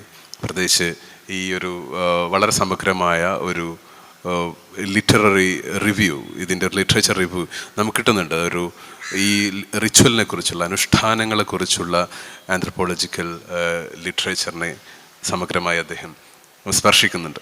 അതോടൊപ്പം തന്നെ നമ്മുടെ ഷജീം നേരത്തെ പറഞ്ഞ കാര്യങ്ങൾ, അത് എനിക്ക് തോന്നുന്നു ഒരു നല്ലൊരു സ്റ്റാർട്ടിംഗ് പോയിൻ്റാണ്. ഇവിടെ ഇരിക്കുന്ന ഒട്ടുമിക്ക ഭൂരിഭാഗം ആളുകളും മലബാറിലെ മാപ്പിള ആചാരങ്ങളെക്കുറിച്ച് ക്യൂരിയസ് ആയിട്ടുള്ള, അന്വേഷണ കുതുകികളായിട്ടുള്ള ആളുകളാണ് പല അർത്ഥത്തിലും. അപ്പോൾ നോക്കൂ, ഈ നേരത്തെ പറഞ്ഞല്ലോ വിറ്റ്ഗൻസ്റ്റൈൻ എന്ന് പറയുന്ന ഒരു, നേരത്തെ അദ്ദേഹത്തിൻ്റെ ലിറ്ററേച്ചർ റിവ്യൂ എന്നുള്ള ഒരു പ്രധാനപ്പെട്ട ഒരു കാര്യം, വിറ്റ്ഗൻസ്റ്റൈൻ പല അർത്ഥത്തിലും നമുക്ക് പല കാര്യങ്ങൾക്കും ഉപയോഗപ്രദമായിട്ടുള്ള ഒരു ഫിലോസഫറാണ് അദ്ദേഹം. ഈ തലാൽ അസദിൻ്റെ ഒടുവിലത്തെ പല കൺസെപ്റ്റുകളും അതിൽ നിന്ന്, അദ്ദേഹത്തിൻ്റെ ഫിലോസഫിയിൽ നിന്ന്, ഫിലോസഫിയെ മുച്ചൂടും തകർക്കുന്ന വാദങ്ങളാണ് അദ്ദേഹത്തിൻ്റെത്. വെസ്റ്റേൺ ട്രഡീഷണൽ കൺവെൻഷണൽ ഫിലോസഫി ഉരുത്തിരിഞ്ഞു വരുന്നതാണ്. അപ്പം ഈ വിറ്റ്ഗൻസ്റ്റൈൻ പറയുന്ന ഒരു ഉദ്ധരണിയുണ്ട്. ഒരു പക്ഷേ നിങ്ങൾക്കതൊരു ടേക്ക് അവേ ആയിട്ട്, ഈ വളരെ ജൂനിയർ സ്റ്റുഡൻസിന് ഒരു ടേക്ക് അവേ ആയിട്ട് കൊണ്ടുപോകാൻ പറ്റുന്ന ഒരു കാര്യമാണ്. The most important thing in your life is hidden because of its simplicity and familiarity. One is unable to notice something because it is always before one's eyes. So അത് ഒരുപക്ഷെ നമ്മുടെ മസാറുകൾ, നമ്മുടെ ആചാരങ്ങൾ, മാല, മൗലിദ്, മാപ്പിളപ്പാട്ട്, നബിദിനാഘോഷം, ഇങ്ങനെ തുടങ്ങിയിട്ടുള്ള നമുക്ക് ഫെമിലിയർ ആയിട്ടുള്ള കാര്യങ്ങൾ നമ്മുടെ ദൈനംദിന ജീവിതത്തിൻ്റെ നിർണായക ഭാഗങ്ങളായി മാറിയതുകൊണ്ട്, അത് വളരെ ഫെമിലിയറായി പരിചിതമായ കാര്യങ്ങൾ നമ്മളിൽ നിന്ന്, അതിൻ്റെ യാഥാർത്ഥ്യങ്ങൾ നമ്മളിൽ നിന്ന് ഹിഡൻ ആകുന്നു എന്നുള്ളതാണ്. ആ ഒരു ഫെമിലിയാരിറ്റി കൊണ്ട്, അതിൻ്റെ സിംപ്ലിസിറ്റീൻ്റെ കാരണത്താൽ ഇതിലടങ്ങിയിരിക്കുന്ന റിഫ്ലക്റ്റീവായിട്ടുള്ള സാധ്യതകൾ, ഇതിലടങ്ങിയിരിക്കുന്ന സോഷ്യൽ സയൻറ്റിഫിക് സാധ്യതകൾ നമ്മളിൽ നിന്ന് മറഞ്ഞു പോയിരിക്കുന്നു എന്നാണ് വിറ്റ്ഗൻസ്റ്റൈൻ പറയുന്നത്. അദ്ദേഹത്തിൻ്റെ ഓർഡിനറി ലാംഗ്വേജ് ഫിലോസഫി, സാധാരണ എന്ന് പറയുന്ന നമ്മുടെ സാധാരണ ഭാഷ, ഈ സാധാരണ ഭാഷ നമ്മൾ പ്രയോഗിക്കുന്ന സാധാരണ ഭാഷയിലുണ്ട് എല്ലാം. അത് നമ്മൾ വിശാലമായിട്ടുള്ള ദാർശനികമായിട്ടുള്ള, ഇപ്പോൾ ഫിനോമിനോളജിയൊക്കെ പറയുന്ന, പ്രാതിഭാസിക വിജ്ഞാനിയൊക്കെ പറയുന്ന വിശാലമായിട്ടുള്ള ആഴത്തിലുള്ള കൺസെപ്റ്റിലേക്ക് നമുക്ക് ഇറങ്ങി ചെല്ലേണ്ട ആവശ്യം ഇല്ല. നേരെ മറിച്ച് നമ്മുടെ ഇപ്പോൾ ഇദ്ദേഹം ഷജീം ഫസൽ നടത്തിയിട്ടുള്ള എത്നോഗ്രാഫിക് അറ്റംപ്റ്റ് മമ്പുറം തങ്ങൾ എങ്ങനെയാണ് ഇന്നും ആളുകളെ സാംസ്കാരികമായി ആത്മീയമായി സംസ്കരിക്കുന്നത് എന്നൊരു അന്വേഷണമാണത്. എത്രയോ വർഷങ്ങൾക്ക് മുമ്പ് ജീവിച്ചു പോയ മമ്പുറം തങ്ങൾ, അല്ലെങ്കിൽ മടവൂർ ഷേഖ്, അജ്മീർ ഖാജ, ഇവരൊക്കെ എങ്ങനെയാണ് ഇന്നും ആളുകൾ ആത്മീയമായി സംസ്കരിക്കുന്നത്, ആ ഒരു തർബിയത്ത് എങ്ങനെയാണ് ഉണ്ടാകുന്നത്. ഇതൊരു സോഷ്യൽ ഫാക്റ്റാണ്, ഇതൊരു പരമായ യാഥാർത്ഥ്യമാണ്. ഇതൊരു എംപിരിക്കൽ സയൻസിനകത്തേക്ക് നമ്മൾ എങ്ങനെ കൊണ്ടുവരും എന്നുള്ള ചോദ്യങ്ങളാണ് നിർണായകമായ ചോദ്യങ്ങളായിട്ട് ഇവിടെ ഉയർന്നു വരുന്നത്. അപ്പോൾ പ്രധാനമായിട്ടും നമ്മുടെ അനുഷ്ഠാനങ്ങൾ, നമ്മുടെ ആചാരങ്ങൾ, ഇവയ്ക്കെല്ലാം ഇങ്ങനെയുള്ള പ്രതിനിധാനങ്ങളുണ്ട് എന്ന് നമ്മൾ മനസ്സിലാക്കും എന്നാണ് ഒരുപക്ഷെ ഈ ചർച്ചയുടെ ഒരു ആകത്തുക. പ്രധാനമായിട്ടും ഇവരൊക്കെ ഒരു ഉയർന്നു വരുന്ന, അതായത് ഇപ്പോൾ എമേർജിങ് ആയിട്ടുള്ള ഒരു സ്കോളർഷിപ്പാണിത്. നമ്മളെല്ലാം ഇവിടെ ഇരിക്കുന്ന മിക്ക ആളുകളും എമേർജിങ് ആയിട്ടുള്ള സ്കോളേഴ്സാണ്, എമേർജിങ് സ്കോളർഷിപ്പാണ് ഇപ്പോൾ ഇവിടെ പറഞ്ഞ് ഡിസ്കസ് ചെയ്തെല്ലാം. അതുകൊണ്ട് തന്നെ ആ ഒരു തലത്തിലേക്ക് നമ്മുടെ അന്വേഷണങ്ങൾ, നമ്മുടെ ആലോചനകൾ എത്തേണ്ടതുണ്ട് എന്ന് ഞാൻ സാന്ദർഭികമായി ഉണർത്തുന്നു. പിന്നെ ഇവർ പറഞ്ഞ മറ്റു പല കാര്യങ്ങളും വിശാലമായി ചർച്ച ചെയ്യേണ്ട കാര്യങ്ങളാണ്. എന്നാലും ചില കാര്യങ്ങൾ മാത്രം ഒരു ഡിസ്കഷന് വേണ്ടിയിട്ട്, ഒരു ലൈവ് ഡിസ്കഷന് വേണ്ടി മാത്രം ഞാൻ ചോദിക്കുന്നു. ഷജീം പറഞ്ഞ ഒരു കാര്യം, നമ്മൾ സ്വപ്നങ്ങൾ, ഡ്രീംസ് എന്നുള്ളത് നമ്മുടെ ദൈനംദിന ജീവിതത്തിൻ്റെ, എവ്രിഡേ ലൈഫിൻ്റെ വളരെ പ്രധാനപ്പെട്ട ഭാഗമാണ്. സ്വപ്നങ്ങൾ, നിങ്ങളിന്ന് ഉമ്മമാരോടും നമ്മുടെ വീട്ടിലുള്ള സ്ത്രീകളോടൊക്കെ സംസാരിച്ചു കഴിഞ്ഞാൽ അവരുടെ ഒരു ദൈനംദിന ജീവിതത്തെ നിർണ്ണയിക്കുന്നത് തന്നെ പലപ്പോഴും സ്വപ്നങ്ങളാണ്. അവരുടെ പരസ്പര ചർച്ചകൾ പോലും സ്വപ്നങ്ങളാണ്. അപ്പോൾ ഇതിൽ നമ്മുടെ ഇപ്പോൾ ഇതുപോലെ മരിച്ചു പോയിട്ടുള്ള മഹാന്മാർ, മമ്പുറം തങ്ങളെ പോലെയുള്ള, മടവൂർ ഷെയ്ഖിനെ പോലെയുള്ള ആളുകൾ സ്വപ്നത്തിലൂടെ വന്ന് ആളുകളെ സംസ്കരിക്കുന്നുണ്ട്. എത്തിക്കൽ കൾട്ടിവേഷൻ എന്നുള്ളത് സാധ്യമാകുന്നുണ്ട് എന്നുള്ള ആ ഒരു യാഥാർത്ഥ്യം അത് തിരിച്ചറിയുന്ന ഒരു പക്ഷേ ഇങ്ങനെ മൂന്നാം ലോക രാജ്യങ്ങളിൽ നിന്നുള്ള റിസർച്ചേഴ്സ് ആന്ത്രപ്പോളജിയിലേക്ക് കടന്നു വരികയും, ആന്ത്രപ്പോളജി എന്ന് ഹാബിറ്റസ് നേരത്തെ പറഞ്ഞല്ലോ, നേരത്തെ ബോർഡിയോ പറയുന്നുണ്ട്, ഒരു കോട്ടയാണ്, അക്കാഡമിയ എന്ന് പറയുന്ന ഒരു കോട്ടയാണ്, ഒരു ഫോർട്രസ് ആണ്, എപ്പോഴെങ്കിലൊക്കെ ആരെങ്കിലും അതിലൂടെ കടത്തിവിടുമെന്നാണ്.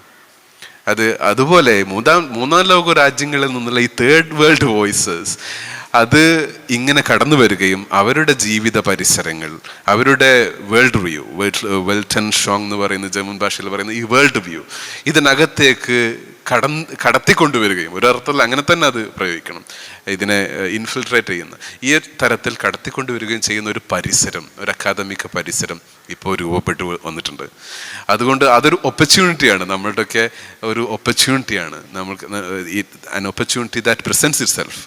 അതുകൊണ്ട് തന്നെ ഇത്തരത്തിലുള്ള ആലോചനകൾ നമുക്ക് കൂടുതലായിട്ട് ഇത്തരം ആലോചനകളിൽ നമ്മൾ ഏർപ്പെടേണ്ടതുണ്ട്. അപ്പോൾ ഞാൻ ചോദിക്കുന്നത് ഇതാണ്, ഇങ്ങനെയുള്ള ഒരു എമേർജിങ് ആയിട്ടുള്ള ഒരു സ്റ്റുഡൻസിനെ സംബന്ധിച്ചിടത്തോളം ഇത്തരത്തിലുള്ള ജീവിത പരിസരങ്ങൾ, അവരുടെ തന്നെ വേൾഡ് വ്യൂ, അവരുടെ തന്നെ ദൈനംദിന ജീവിതം, ഈ ഒരു അക്കാദമിക പരിസരത്ത്, ആന്ത്രപ്പോളജി മാത്രമല്ല ഹിസ്റ്ററിക്കകത്തും പൊളിറ്റിക്കൽ സയൻസിനകത്തൊക്കെ ഇതിപ്പോൾ അങ്ങനെയാണല്ലോ, ഭയങ്കര cross disciplinary, Inter disciplinary, multi disciplinary ആയിട്ടുള്ള അറ്റംപ്റ്റാണ് ഇതെല്ലാം. അപ്പം ഇതിനകത്തേക്ക് എങ്ങനെ കൊണ്ടുവരും എന്നുള്ള ഒരു ചോദ്യം. ഞാൻ പറഞ്ഞു, ഞാൻ തന്നെ ഈ ഒരു പശ്ചാത്തലത്തിൽ നിന്ന് വരുന്ന ഒരാളേ അല്ല. അപ്പം ഞാനൊരു എന്തുകൊണ്ട് മമ്പുറം മക്കാം എടുത്തു എന്നുള്ള ചോദ്യം തന്നെ ഇപ്പോഴും അത്ര ക്ലിയർ അല്ല. കാരണം എന്താണെന്ന് വെച്ചാൽ വേറെ മക്കാമുകൾ എടുത്തൂടെ. അപ്പം ഓഫ് കോഴ്സ് അതിൻ്റെ എന്തോ ഒരു നേച്ചർ, അല്ലെങ്കിൽ ഞാൻ വേറൊരു സെക്റ്റ് എന്ന് വരുന്നത് which totally refuses the veneration of saints എന്നുള്ളൊരു കാര്യമൊക്കെ. അപ്പം ഇത് ഈ ഒരു ഡിസിപ്ലിൻ്റെ അകത്തേക്ക് ഇത് കൊണ്ടുവരുന്നത് ചിലപ്പോൾ എൻ്റെ വായനകളായിരിക്കാം, ഞാൻ വായിച്ച ടെക്സ്റ്റുകളായിരിക്കാം എന്നെ ഇൻഫ്ലുവൻസ് ചെയ്തത്. പ്രത്യേകിച്ച് ഈ ഡ്രീംസ് എന്നുള്ള ക്വസ്റ്റ്യനൊക്കെ ഇപ്പോൾ വളരെ സീരിയസ്ലി ആയിട്ട് ഇപ്പം അമിറ മിട്രമേറൊക്കെ ഡ്രീംസ് ദാറ്റ് മാറ്റേഴ്സ്, ഈജിപ്തിലെ കെയ്റോ നഗരങ്ങളിലെ ഒരു മോറൽ ലാൻഡ്സ്കേപ്സ് ഓഫ് ഇമാജിനേഷനെ കുറിച്ചൊക്കെ സംസാരിക്കുന്നുണ്ട്. ഈ സ്വപ്നങ്ങൾ എങ്ങനെയാണ് ഇപ്പം ഏറ്റവും അമിറ മിട്രമേറിൻ്റെ ഏറ്റവും പുതിയ പുസ്തകത്തിൽ തന്നെ ഗിവിങ് ടു ഗോഡ് എന്ന് പറഞ്ഞ പുസ്തകത്തിൽ തന്നെ അവിടെ പറയുന്നത് എങ്ങനെയാണ് ഈ എത്തിക്കൽ സെൽഫ് കൾട്ടിവേഷനും ഇസ്ലാമിക് ചാരിറ്റിയുമായിട്ട് ബന്ധപ്പെട്ട് കിടക്കുന്നതെന്ന് പറയുന്നുണ്ട്. അവിടെ തുടങ്ങിയ ചാരിറ്റി ഓർഗനൈസേഷൻസ്, കേരള നഗരങ്ങളിലുള്ള മുസ്ലിം ചാരിറ്റി ഓർഗനൈസേഷൻ്റെ 90% ചാരിറ്റി ഓർഗനൈസേഷൻ്റെ തുടക്കം ആമിറ ട്രേസ് ചെയ്ത സമയത്ത് അതിൻ്റെ തലപ്പത്ത് നിൽക്കുന്ന ഒരാൾ കണ്ടൊരു സ്വപ്നത്തിൽ നിന്നാണ് പല ചാരിറ്റി ഓർഗനൈസേഷൻസും തുടങ്ങിയതെന്നാണ് ആമിറ മെട്രന്മാർ പറയുന്നത്. അപ്പോൾ ഒരു കാലത്ത് വരെ നമ്മൾ ഈ ഒരു കോൺവെർസേഷൻസ് ഒന്നും ആന്ത്രപ്പോളജിയിൽ അത്ര പോസിബിൾ ആയിരുന്നില്ല. കാരണം ഇത് വളരെ ഒരു സൈക്കോ അനാലിറ്റിക് ഫ്രെയിം വർക്കിലൊക്കെ ആയിരുന്നു കണ്ടത്. ലക്കാനല്ല ഫ്രോയിഡ് പോലുള്ള ആൾക്കാരും. അപ്പം ഞാൻ തന്നെ ശ്രദ്ധിക്കുന്നുണ്ട് ഈ ഡ്രീംസ് എന്നുള്ള ക്വസ്റ്റ്യന്, ഉദാഹരണത്തിന് പൊളിറ്റിക്സ് ഓഫ് പയറ്റി എന്ന് പറഞ്ഞ പുസ്തകത്തിൽ സബാ മഹമ്മൂദ് അവസാനിപ്പിക്കുന്നത് സ്വപ്നങ്ങളെക്കുറിച്ചാണ്. കാരണം അവരെന്നെ പറയുന്നുണ്ട്, അവർ ഇൻ്റർലോക്യൂട്ടേഴ്സ് ഒരു നല്ല സ്വപ്നം കാണാൻ വേണ്ടി ഒരുപാട് കഷ്ടപ്പെടുന്നുണ്ട്, പക്ഷേ you are not being the chosen എന്നാണ് പറയുന്നത്. ചിലപ്പം അതിന് പറ്റിയ ആളാവണമെന്നില്ല എന്നുള്ളൊരു സാധനം അവിടെ വെച്ചിട്ടാണ് ശരിക്കും ആമിറ മെട്രന്മാർ തുടങ്ങുന്നത് ആ പുസ്തകം. കാരണം ഇങ്ങനൊരു എന്താ പറയുക, ഷഹാബ് അഹമ്മദ് പോലുള്ള ഇസ്ലാമിക് സ്റ്റഡീസ് സ്കോളേഴ്സിൻ്റെ വർക്കിലൊക്കെ നമുക്കൊരു ഒരു ഇസ്ലാം തരുന്നൊരു എക്സ്പ്ലോർ ചെയ്യാൻ, സ്വപ്നങ്ങളിലൂടെ ഒക്കെ തരാനുള്ളൊരു ട്രഡീഷനും കൂടി ഇസ്ലാമിൻ്റെ അകത്തുന്നുണ്ട് എന്നുള്ളതാണ് അമര പോലുള്ള ആൾക്കാരൊക്കെ പറയുന്നത്. അപ്പം ഞാൻ പറയുന്നത് എന്താണെന്ന് വെച്ചിട്ടുണ്ടെങ്കിൽ, ഇങ്ങനത്തെ ഒരു ചിന്തകൾ ചിലപ്പം ചിലപ്പോൾ എൻ്റെ വായനകളായിരിക്കാം എന്നെ ഇങ്ങനെ കൊണ്ടുവന്നത് എന്നുള്ളതാണ്. അപ്പം ചിലപ്പം കുറേ കാലം ഇപ്പോൾ അഫീഫ് പറഞ്ഞ പോലെ തന്നെ റിച്വൽ നമുക്ക് ആ ഒരു ഡയറക്ഷനിലേക്ക് വർക്കിനെ കൊണ്ടുപോകാം. പക്ഷേ ഒന്നുകൂടിയൊക്കെ ഞാൻ എത്നോഗ്രഫിയിൽ വിശ്വസിക്കുന്ന ആളാണ്. നമ്മളെ ഫീൽഡ് വർക്ക് തന്നെ ആയിരിക്കണം നമ്മളെ ശരിക്കും റിവീൽ ചെയ്യേണ്ട നമ്മളെ ക്വസ്റ്റ്യൻസും കാര്യങ്ങളൊക്കെ.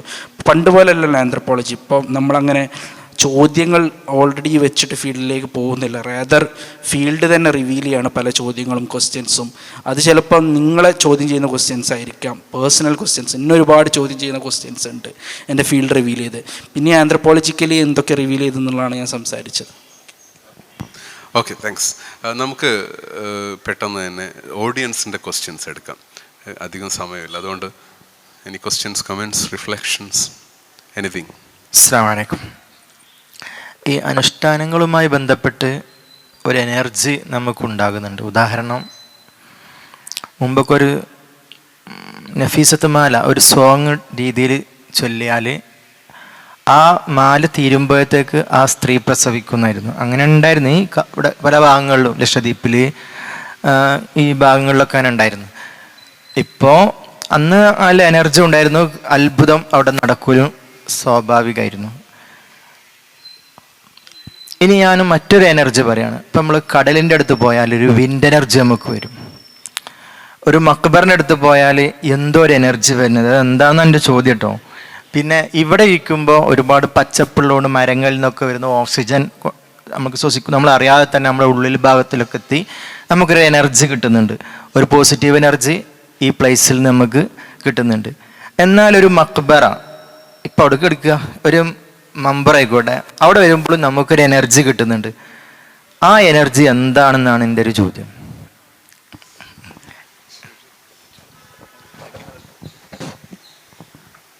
ഓക്കെ, അതായത് ഇതിൽ ഇവരുടെ ഇരിക്കുന്നവർക്ക് ആന്ത്രപ്പോളജിസ്റ്റുകളാണ്.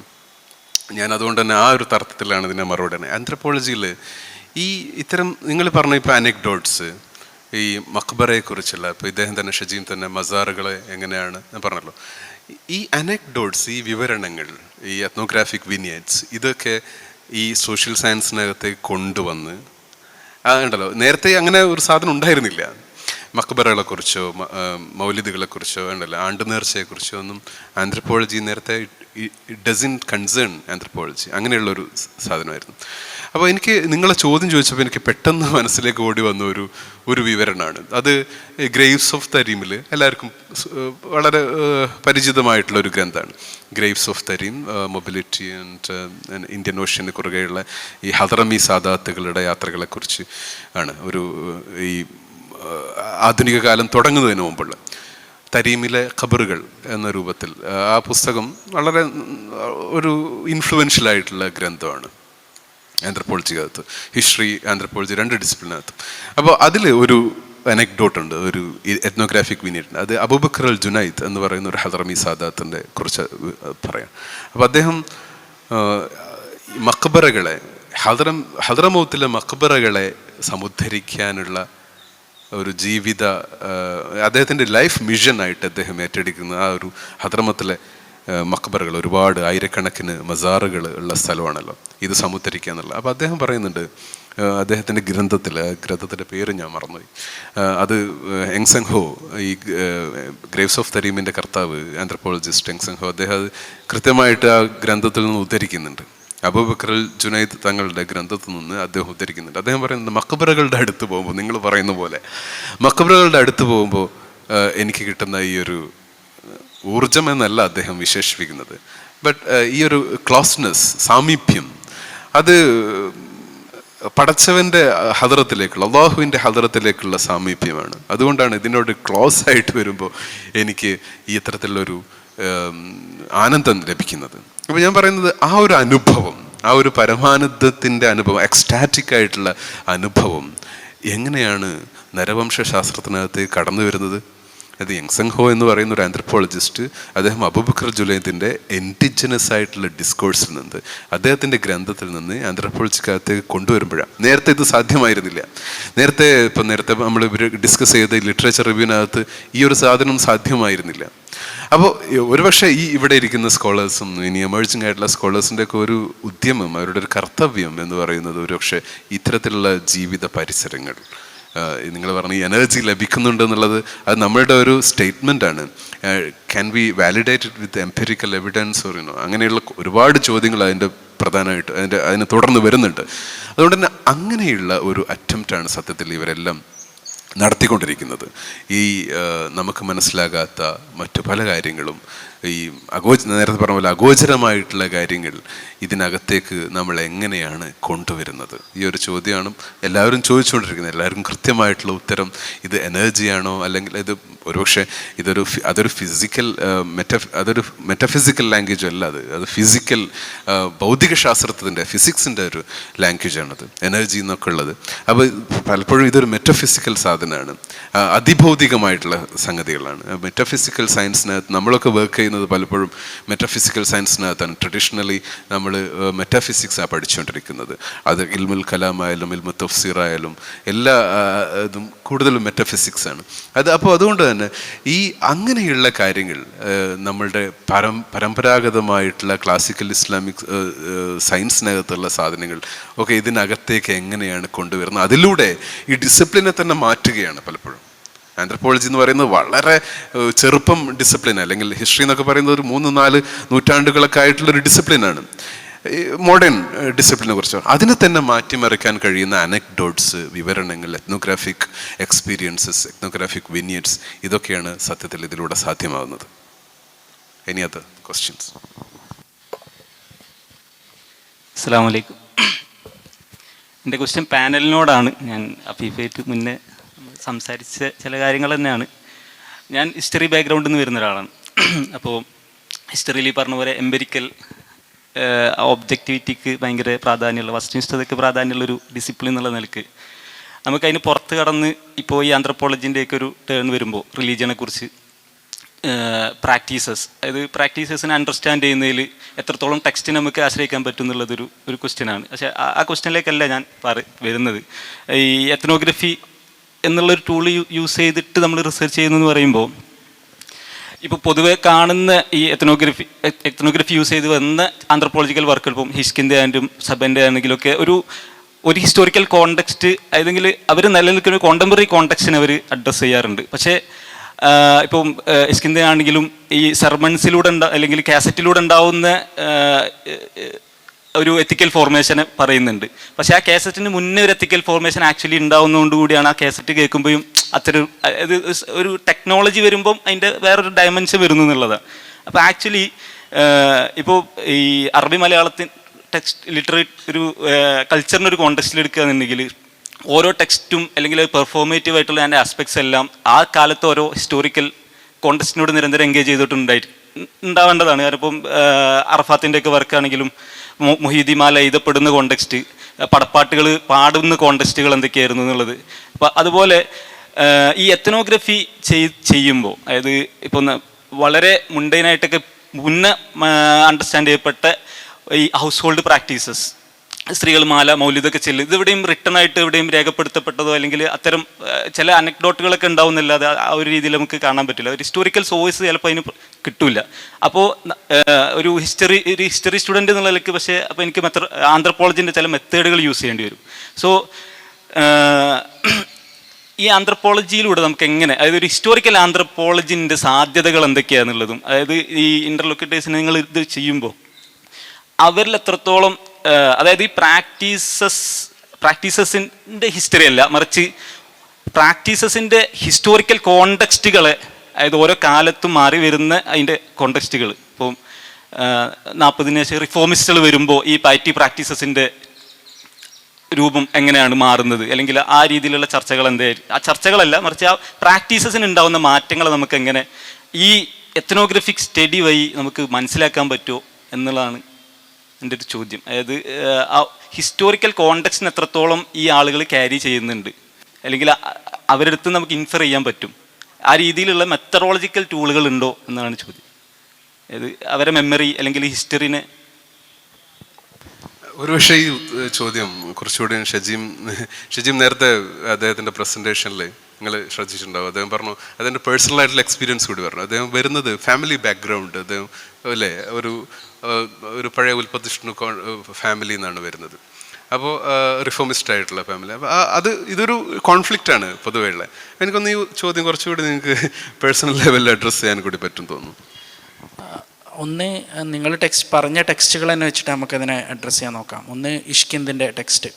അപ്പോൾ ആന്ത്രപ്പോളജി തന്നെ ഒരുപാട് പഠനങ്ങൾ ഹിസ്റ്റോറിക്കലി ഇൻഫോംഡ് ആയിട്ട് തന്നെ പഠനങ്ങൾ വരുന്നുണ്ട്. ഇപ്പോൾ ഉദാഹരണത്തിന് ഏറ്റവും വലിയ ഉദാഹരണം തന്നെയാണ് ജിന്നിയോളജി പോലുള്ള പഠനങ്ങളൊക്കെ അനന്ത് വിവേക് തനേജയുടെ. അപ്പോൾ ജിന്നുകളിലൂടെയാണ് ഇസ്ലാമിനെ ലൊക്കേറ്റ് ചെയ്യുന്നുണ്ടെങ്കിലും വളരെ ഹിസ്റ്റോറിക്കലി ഒരു കോണ്ടെക്സ്റ്റിനെ പ്ലേസ് ചെയ്തുകൊണ്ട് തന്നെയാണ് തനേജ് മുന്നോട്ട് നീക്കുന്നത്. ഇപ്പം ഞാൻ പറഞ്ഞ കാര്യത്തിലൊക്കെ ആണെങ്കിലും ഈ ഹിസ്റ്റോറിക്കൽ ഇപ്പോൾ ആന്ത്രപ്പോളജിസ്റ്റുകൾ തന്നെ ചെയ്തിട്ടുണ്ട് ശരിക്കും. ഇപ്പോൾ ഈ ടെക്സ്റ്റുകൾ ചിലപ്പം text becomes a way of life എന്നുള്ളൊരു സാധനം ഉണ്ടല്ലോ. ഇപ്പോൾ ചില ഇൻട്രാക്ഷൻസ് ഒക്കെ, ഇപ്പോൾ അതിൻ്റെ ഏറ്റവും വലിയ ഉദാഹരണമാണ് ഈ സ്ട്രക്ചറലിസ്റ്റ് റീഡിങ്ങുകളൊക്കെ നമ്മൾ ശ്രദ്ധിക്കുകയാണ്. വീണാദാസിൻ്റെ തന്നെ സ്ട്രക്ചർ ആൻഡ് കോഗ്നിഷൻ എന്ന പുസ്തകത്തിൽ വീണാദാസ് പറയുന്നുണ്ട് ശരിക്കും എത്നോഗ്രഫി ഇമ്പോസിബിളാണ് ശരിക്കും ചില കാറ്റഗറീസ് ഓഫ് ആൾക്കാർ സംസാരിക്കുന്ന സമയത്ത്. കാരണം അവിടെ വീണാദാസ് പറയുന്നത് ചില ശാസ്ത്ര പുരാണസ് എന്ന് പറഞ്ഞ ടെക്സ്റ്റുകൾ ഈ ലോവർ കാസ്റ്റിൻ്റെ ഇടയിൽ എങ്ങനെയാണ് കോൺവെർസേഷൻസ് ഉണ്ടാക്കുന്നത് എന്നുള്ളത്. അവിടെ ടെക്സ്റ്റ് ശരിക്കും ഒരു ഫോം ഓഫ് ലൈഫിനെ പ്രിസ്ക്രൈബ് ചെയ്യുന്നുണ്ട്, എങ്ങനെയാണ് നിങ്ങൾ മറ്റൊരു കാസ്റ്റിനോട് പെരുമാറേണ്ടതെന്നുള്ള കാര്യം. അത് ചിലപ്പോൾ നമുക്ക് എത്നോഗ്രഫി വെച്ചിട്ട് ഫീൽഡ് ഡാറ്റ വെച്ചിട്ട് ചെയ്യാൻ പറ്റുന്നൊരു കാര്യമല്ല. ഇപ്പോൾ ഇഷ്കിന്ദിൻ്റെ വർക്കാണ് നിങ്ങൾ സൂചിപ്പിച്ചു. ഇഷ്കിന്ദിൻ്റെ വർക്കിലും ഇഷ്കിന്ദ ആ ഒരു കെയറോൻ്റെ കോണ്ടെക്സ്റ്റ്, ഹിസ്റ്റോറിക്കൽ കോണ്ടെക്സ്റ്റ് വളരെ നന്നായിട്ട് സംസാരിക്കുന്നുണ്ട്. ഹിസ്റ്റോറിക്കലി എങ്ങനെയാണ് ഇവർ ഒരു പയസ് സബ്ജക്ട്സ് ആയിട്ട് പ്രൊഡ്യൂസ് ചെയ്ത് വരുന്നത്, അതിൽ കാസറ്റ് സെർമൺസിൻ്റെ റോള്, അതുപോലെ തന്നെ അതിൻ്റെ തന്നെ ഇപ്പം അവർ നേരിടുന്ന ജീവിതത്തിൽ ഡെയിലി ലൈഫിൽ നേരിടുന്ന ആംബിഗിറ്റീസും ടെൻഷൻസും പയസ് സെൻസിബിലിറ്റീസിലൊക്കെ വരുന്ന ടെൻഷൻസും കാര്യങ്ങളിലും ഇവരുടെ ലൈഫിൻ്റെ ഫ്രെയിം വർക്കിലൂടെ അഡ്രസ്സ് ചെയ്യുന്നുണ്ട് ഇഷ്കിന്ത്. അപ്പം സ്വാഭാവികമായിട്ട് ഞാൻ പറഞ്ഞൊരു കാര്യം എന്താണെന്ന് വെച്ചിട്ടുണ്ടെങ്കിൽ ചില ടെക്സ്റ്റുകളാണ് ശരിക്കും prescribes A certain form of life എന്നുള്ള സാധനം. അത് ശരിക്കും നമുക്ക് ഫീൽഡ് വർക്ക് മാത്രം ചെയ്തിട്ട്, ഇപ്പം ഞാൻ തന്നെ ഫീൽഡ് വർക്ക് എന്നുള്ള സാധനത്തിൽ ഹിസ്റ്റോറിക്കലി പ്ലേസ് ചെയ്യാതെ മമ്പ്രന്തങ്ങൾ എന്നുള്ളൊരു ഫിഗറിനെ കുറിച്ച് പഠിക്കാനേ സാധ്യമല്ല. അപ്പം ഞാനും പഠിക്കുന്ന ആത്മീയമായിട്ട് എങ്ങനെയാണ് മമ്പ്രന്തങ്ങൾ മലബാറിൻ്റെ പരിസരത്ത് വളരെ ലൈവായിട്ട് വരുന്നത് എന്നുള്ളൊരു കാര്യം കൂടിയാണ്. ആ ആത്മീയത മനസ്സിലാക്കണമെങ്കിൽ നമ്മൾ മക്കാമിലും അതിന് ചുറ്റിപ്പറ്റി മമ്പ്രന്തങ്ങൾ തുടങ്ങി വെച്ച പള്ളികൾ, അതുപോലെ തന്നെ അദ്ദേഹത്തിൻ്റെ പേരുള്ള മൗലീദുകൾ, മാലകൾ, അപ്പം അതൊക്കെ ഹിസ്റ്റോറിക്കൽ ടെക്സ്റ്റുകൾ തന്നെയാണ്. അപ്പം നമുക്ക് പ്രത്യേകിച്ച് മാലകളൊക്കെ അത് നോക്കുന്നുണ്ട്. പക്ഷെ അതേ സമയത്ത് നമ്മൾ ഫീൽഡ് വർക്കിൻ്റെ ഒരു എത്നോഗ്രഫി എന്നുള്ള ടൂൾ, അപ്പോൾ ഫീൽഡ് വർക്ക് ഇപ്പോൾ ഞാൻ തന്നെ മനസ്സിലാക്കുന്ന ഇപ്പോൾ ഹിസ്റ്റോറിയൻസ് പോലും ഈ എത്നോഗ്രഫി ഓറിയൻറ്റേഷനിലും ഒരുപാട് വർക്കുകൾ വരുന്നുണ്ട്. ഗ്രേവ്സ് ഓഫ് തരീമൊക്കെ ആണെങ്കിലും അദ്ദേഹം നോട്ട് നെസസറിലി ആന്ത്രപ്പോളജിസ്റ്റ് മാത്രമല്ല, അദ്ദേഹം വളരെ ഹിസ്റ്റോറിക്കലി ഇൻഫോംഡ് ആയിട്ടുള്ള, അതിപ്പം ഇഷ്കിന്ത് മാത്രമല്ല, സബാ മഹമ്മൂദിൻ്റെ വർക്കാണെങ്കിലും നിങ്ങൾ പറഞ്ഞ പോലെ തന്നെ എങ്ങനെയാണ് മോസ്ക് മൂവ്മെൻറ്റ് വരുന്നത്, അതിലെങ്ങനെയാണ് പൈറ്റി എന്നുള്ള ക്വസ്റ്റ്യൻസിനെ പോലെ അഡ്രസ്സ് ചെയ്ത് വരുന്നത്, ആ ഹിസ്റ്റോറിക്കൽ കോണ്ടെക്സ്റ്റ് ദയ്യ മൂവ്മെൻറ്റ് വരുന്നത് ഈജിപ്തിൽ എങ്ങനെയാണ് വരുന്നത്. അപ്പോൾ അതൊക്കെ ആന്ത്രപ്പോളജിസ്റ്റുകൾ അഡ്രസ്സ് ചെയ്യുന്നുണ്ട്. കാരണം അങ്ങനെ ഹിസ്റ്റോറിക്കലി ലൊക്കേറ്റ് ചെയ്തില്ലെങ്കിൽ നമുക്ക് വർക്കിനെ മുന്നോട്ട് കൊണ്ടുപോകുന്നതിൽ വളരെ ബുദ്ധിമുട്ടാണ് എന്നുള്ളതാണ് ഞാൻ മനസ്സിലാക്കുന്നത്. ബ്രീഫ്ലി നമുക്ക് കൺക്ലൂഡ് ചെയ്യണം. ഞാൻ അധികം സംസാരിക്കുന്നൊന്നുമില്ല. ഞാൻ 2 ടെക്സ്റ്റിൻ്റെ കാര്യം പറഞ്ഞപ്പം നിങ്ങൾ മെസ്സിക്കിനെ റെഫർ ചെയ്യുന്നത് നന്നാവും. ബ്രിങ്ലി മെസ്സിക്കിനെ അതിനെക്കുറിച്ചുകൂടി അധികമായിട്ട് നമുക്ക് സംസാരിക്കാൻ പറ്റും തോന്നുന്നുണ്ട്. അത് പിന്നെ സംസാരിക്കാം. പിന്നെ രണ്ടാമത് എന്ന് പറഞ്ഞു കഴിഞ്ഞാൽ ഒരു കൺക്ലൂഡിങ് റിമാർക്ക് എന്നുള്ള അർത്ഥത്തിൽ കൂടി പറയാണ്. അപ്പം നമ്മൾ ആന്ത്രപ്പോളജി ആയിക്കോട്ടെ, ഹിസ്റ്ററി ആയിക്കോട്ടെ, ഇപ്പം ഇവിടുത്തെ ഒരു സദസ്സ്, നമ്മൾ നിൽക്കുന്നൊരു സദസ്സിൻ്റെയും കൂടി നമ്മൾ ഒരേ സമയം ഇപ്പം ഞാൻ തലാലസനെ തന്നെ ഒന്ന് കോട്ട് ചെയ്യുക, അതായത് ഒറ്റ കൊട്ടേഷൻ പറയാം, അതായത് ലേറ്റസ്റ്റ് വർക്ക് എന്ന് വന്നിട്ടുള്ള. ഇപ്പോൾ I also want to stress that since I am dealing here essentially with my tradition, I am at once anthropologist and informant, trying not only to report on something to those who might be interested in it, but also to explore and understand for myself what aspects of the Islamic tradition might mean. അതായത് ഒരേ സമയം തന്നെ ആന്ത്രപ്പോളജിസ്റ്റിൻ്റെ പണിയെടുക്കണം, അതേസമയം തന്നെ നമ്മൾ ട്രഡീഷൻ്റെ ഉള്ളിൽ നിന്ന് നമ്മൾ വിശ്വസിച്ചിട്ടാണല്ലോ നമ്മൾ പരിപാടിക്ക് ഇറങ്ങുന്നത്. അപ്പം അതും നമ്മൾ അണ്ടർസ്റ്റാൻഡ് ചെയ്യണം നോക്കാം. ഇപ്പോൾ എ കെ രാമാനുജൻ്റെ ഒരു കഥ ഉണ്ട്, അനിയാസ് ആന്ത്രപ്പോളജി എന്ന് പറഞ്ഞാൽ. അത് ഇതേമാതിരി ഇയാൾ ഒരു യൂണിവേഴ്സിറ്റിയിൽ എത്തിപ്പെടുമ്പോൾ അയാൾ അതേ റിച്വൽ പ്രിമൈസ് അവിടെ പരിചയപ്പെടുക, ഒബ്ജക്റ്റീവ് സ്റ്റഡി ആയിട്ട്. നമ്മൾ ഇപ്പം എത്തി നിൽക്കുന്ന ഒരു കോണ്ടെക്സ്റ്റ് ആന്ത്രപ്പോളജി ഹിസ്റ്ററി എന്ന് പറഞ്ഞ ഒബ്ജക്റ്റീവ് ഡിസിപ്ലിൻസിൽ ഇസ്ലാം അല്ലെങ്കിൽ Mappila as A category, conceptual category ആയിട്ട് രൂപപ്പെട്ട് കഴിഞ്ഞിട്ടുണ്ട്. അതിലേക്ക് നേരത്തെ പറഞ്ഞ പോലെ തന്നെ നമ്മൾ ഇൻഫിൽട്രേറ്റ് ചെയ്ത്, കോണക്ടേഷൻ ഗുഡ് ഓർ ബാഡ്, നമ്മൾ അതിലേക്ക് ഇൻഫിൽട്രേറ്റ് ചെയ്ത് കയറിയിട്ടാണ് നമ്മൾ ഈ ഡിസിപ്ലിൻ നമ്മൾ ട്രഡീഷണൽ സെൻസ് ഉണ്ടാക്കാൻ നോക്കുന്നത്. അപ്പോൾ അതിൻ്റേതായിട്ടുള്ള ബുദ്ധിമുട്ടുകളും കോൺട്രഡിക്ഷൻസും ഉണ്ടാവും. അതേസമയം തന്നെ നമ്മളൊരു പാർട്ടിസിപ്പൻ്റ് ഒബ്സർവർ ആണോ അല്ലെങ്കിൽ ഒബ്സർവിങ് പാർട്ടിസിപ്പൻ്റ് ആണോ എന്നുള്ള ഒരു ഡൈമെൻഷൻ മാറിക്കൊണ്ട് നിൽക്കുന്ന ഡുവാലിറ്റിന്ന് കൂടി നമ്മൾ റിച്വലിനെയും ടെക്സ്റ്റിനെയും അപ്രോച്ച് ചെയ്യുന്നു. അപ്പോൾ ടെക്സ്റ്റും റിച്വലും പ്രാക്ടീസും ടെക്സ്റ്റും നമുക്ക് ഒരേപോലെ മീനിങ് ഉണ്ടാക്കുന്നുണ്ട്, ഒരേപോലെ തന്നെ നമുക്ക് വെനറേഷൻ ഉണ്ടാക്കുന്നുണ്ട്. അപ്പോൾ ആ ഒരു അർത്ഥത്തിലും കൂടി ആലോചിക്കേണ്ടതുണ്ട് എന്ന് തോന്നുന്നു. Thank you. എന്തായാലും നമുക്ക് കൺക്ലൂഡ് ചെയ്യാം. വളരെ നിർണായകമായിട്ടുള്ള, വളരെ ചാരിറ്റബിൾ ആയിട്ടുള്ള ഒരു ഡിസ്കഷനാണെന്ന് പറയാം.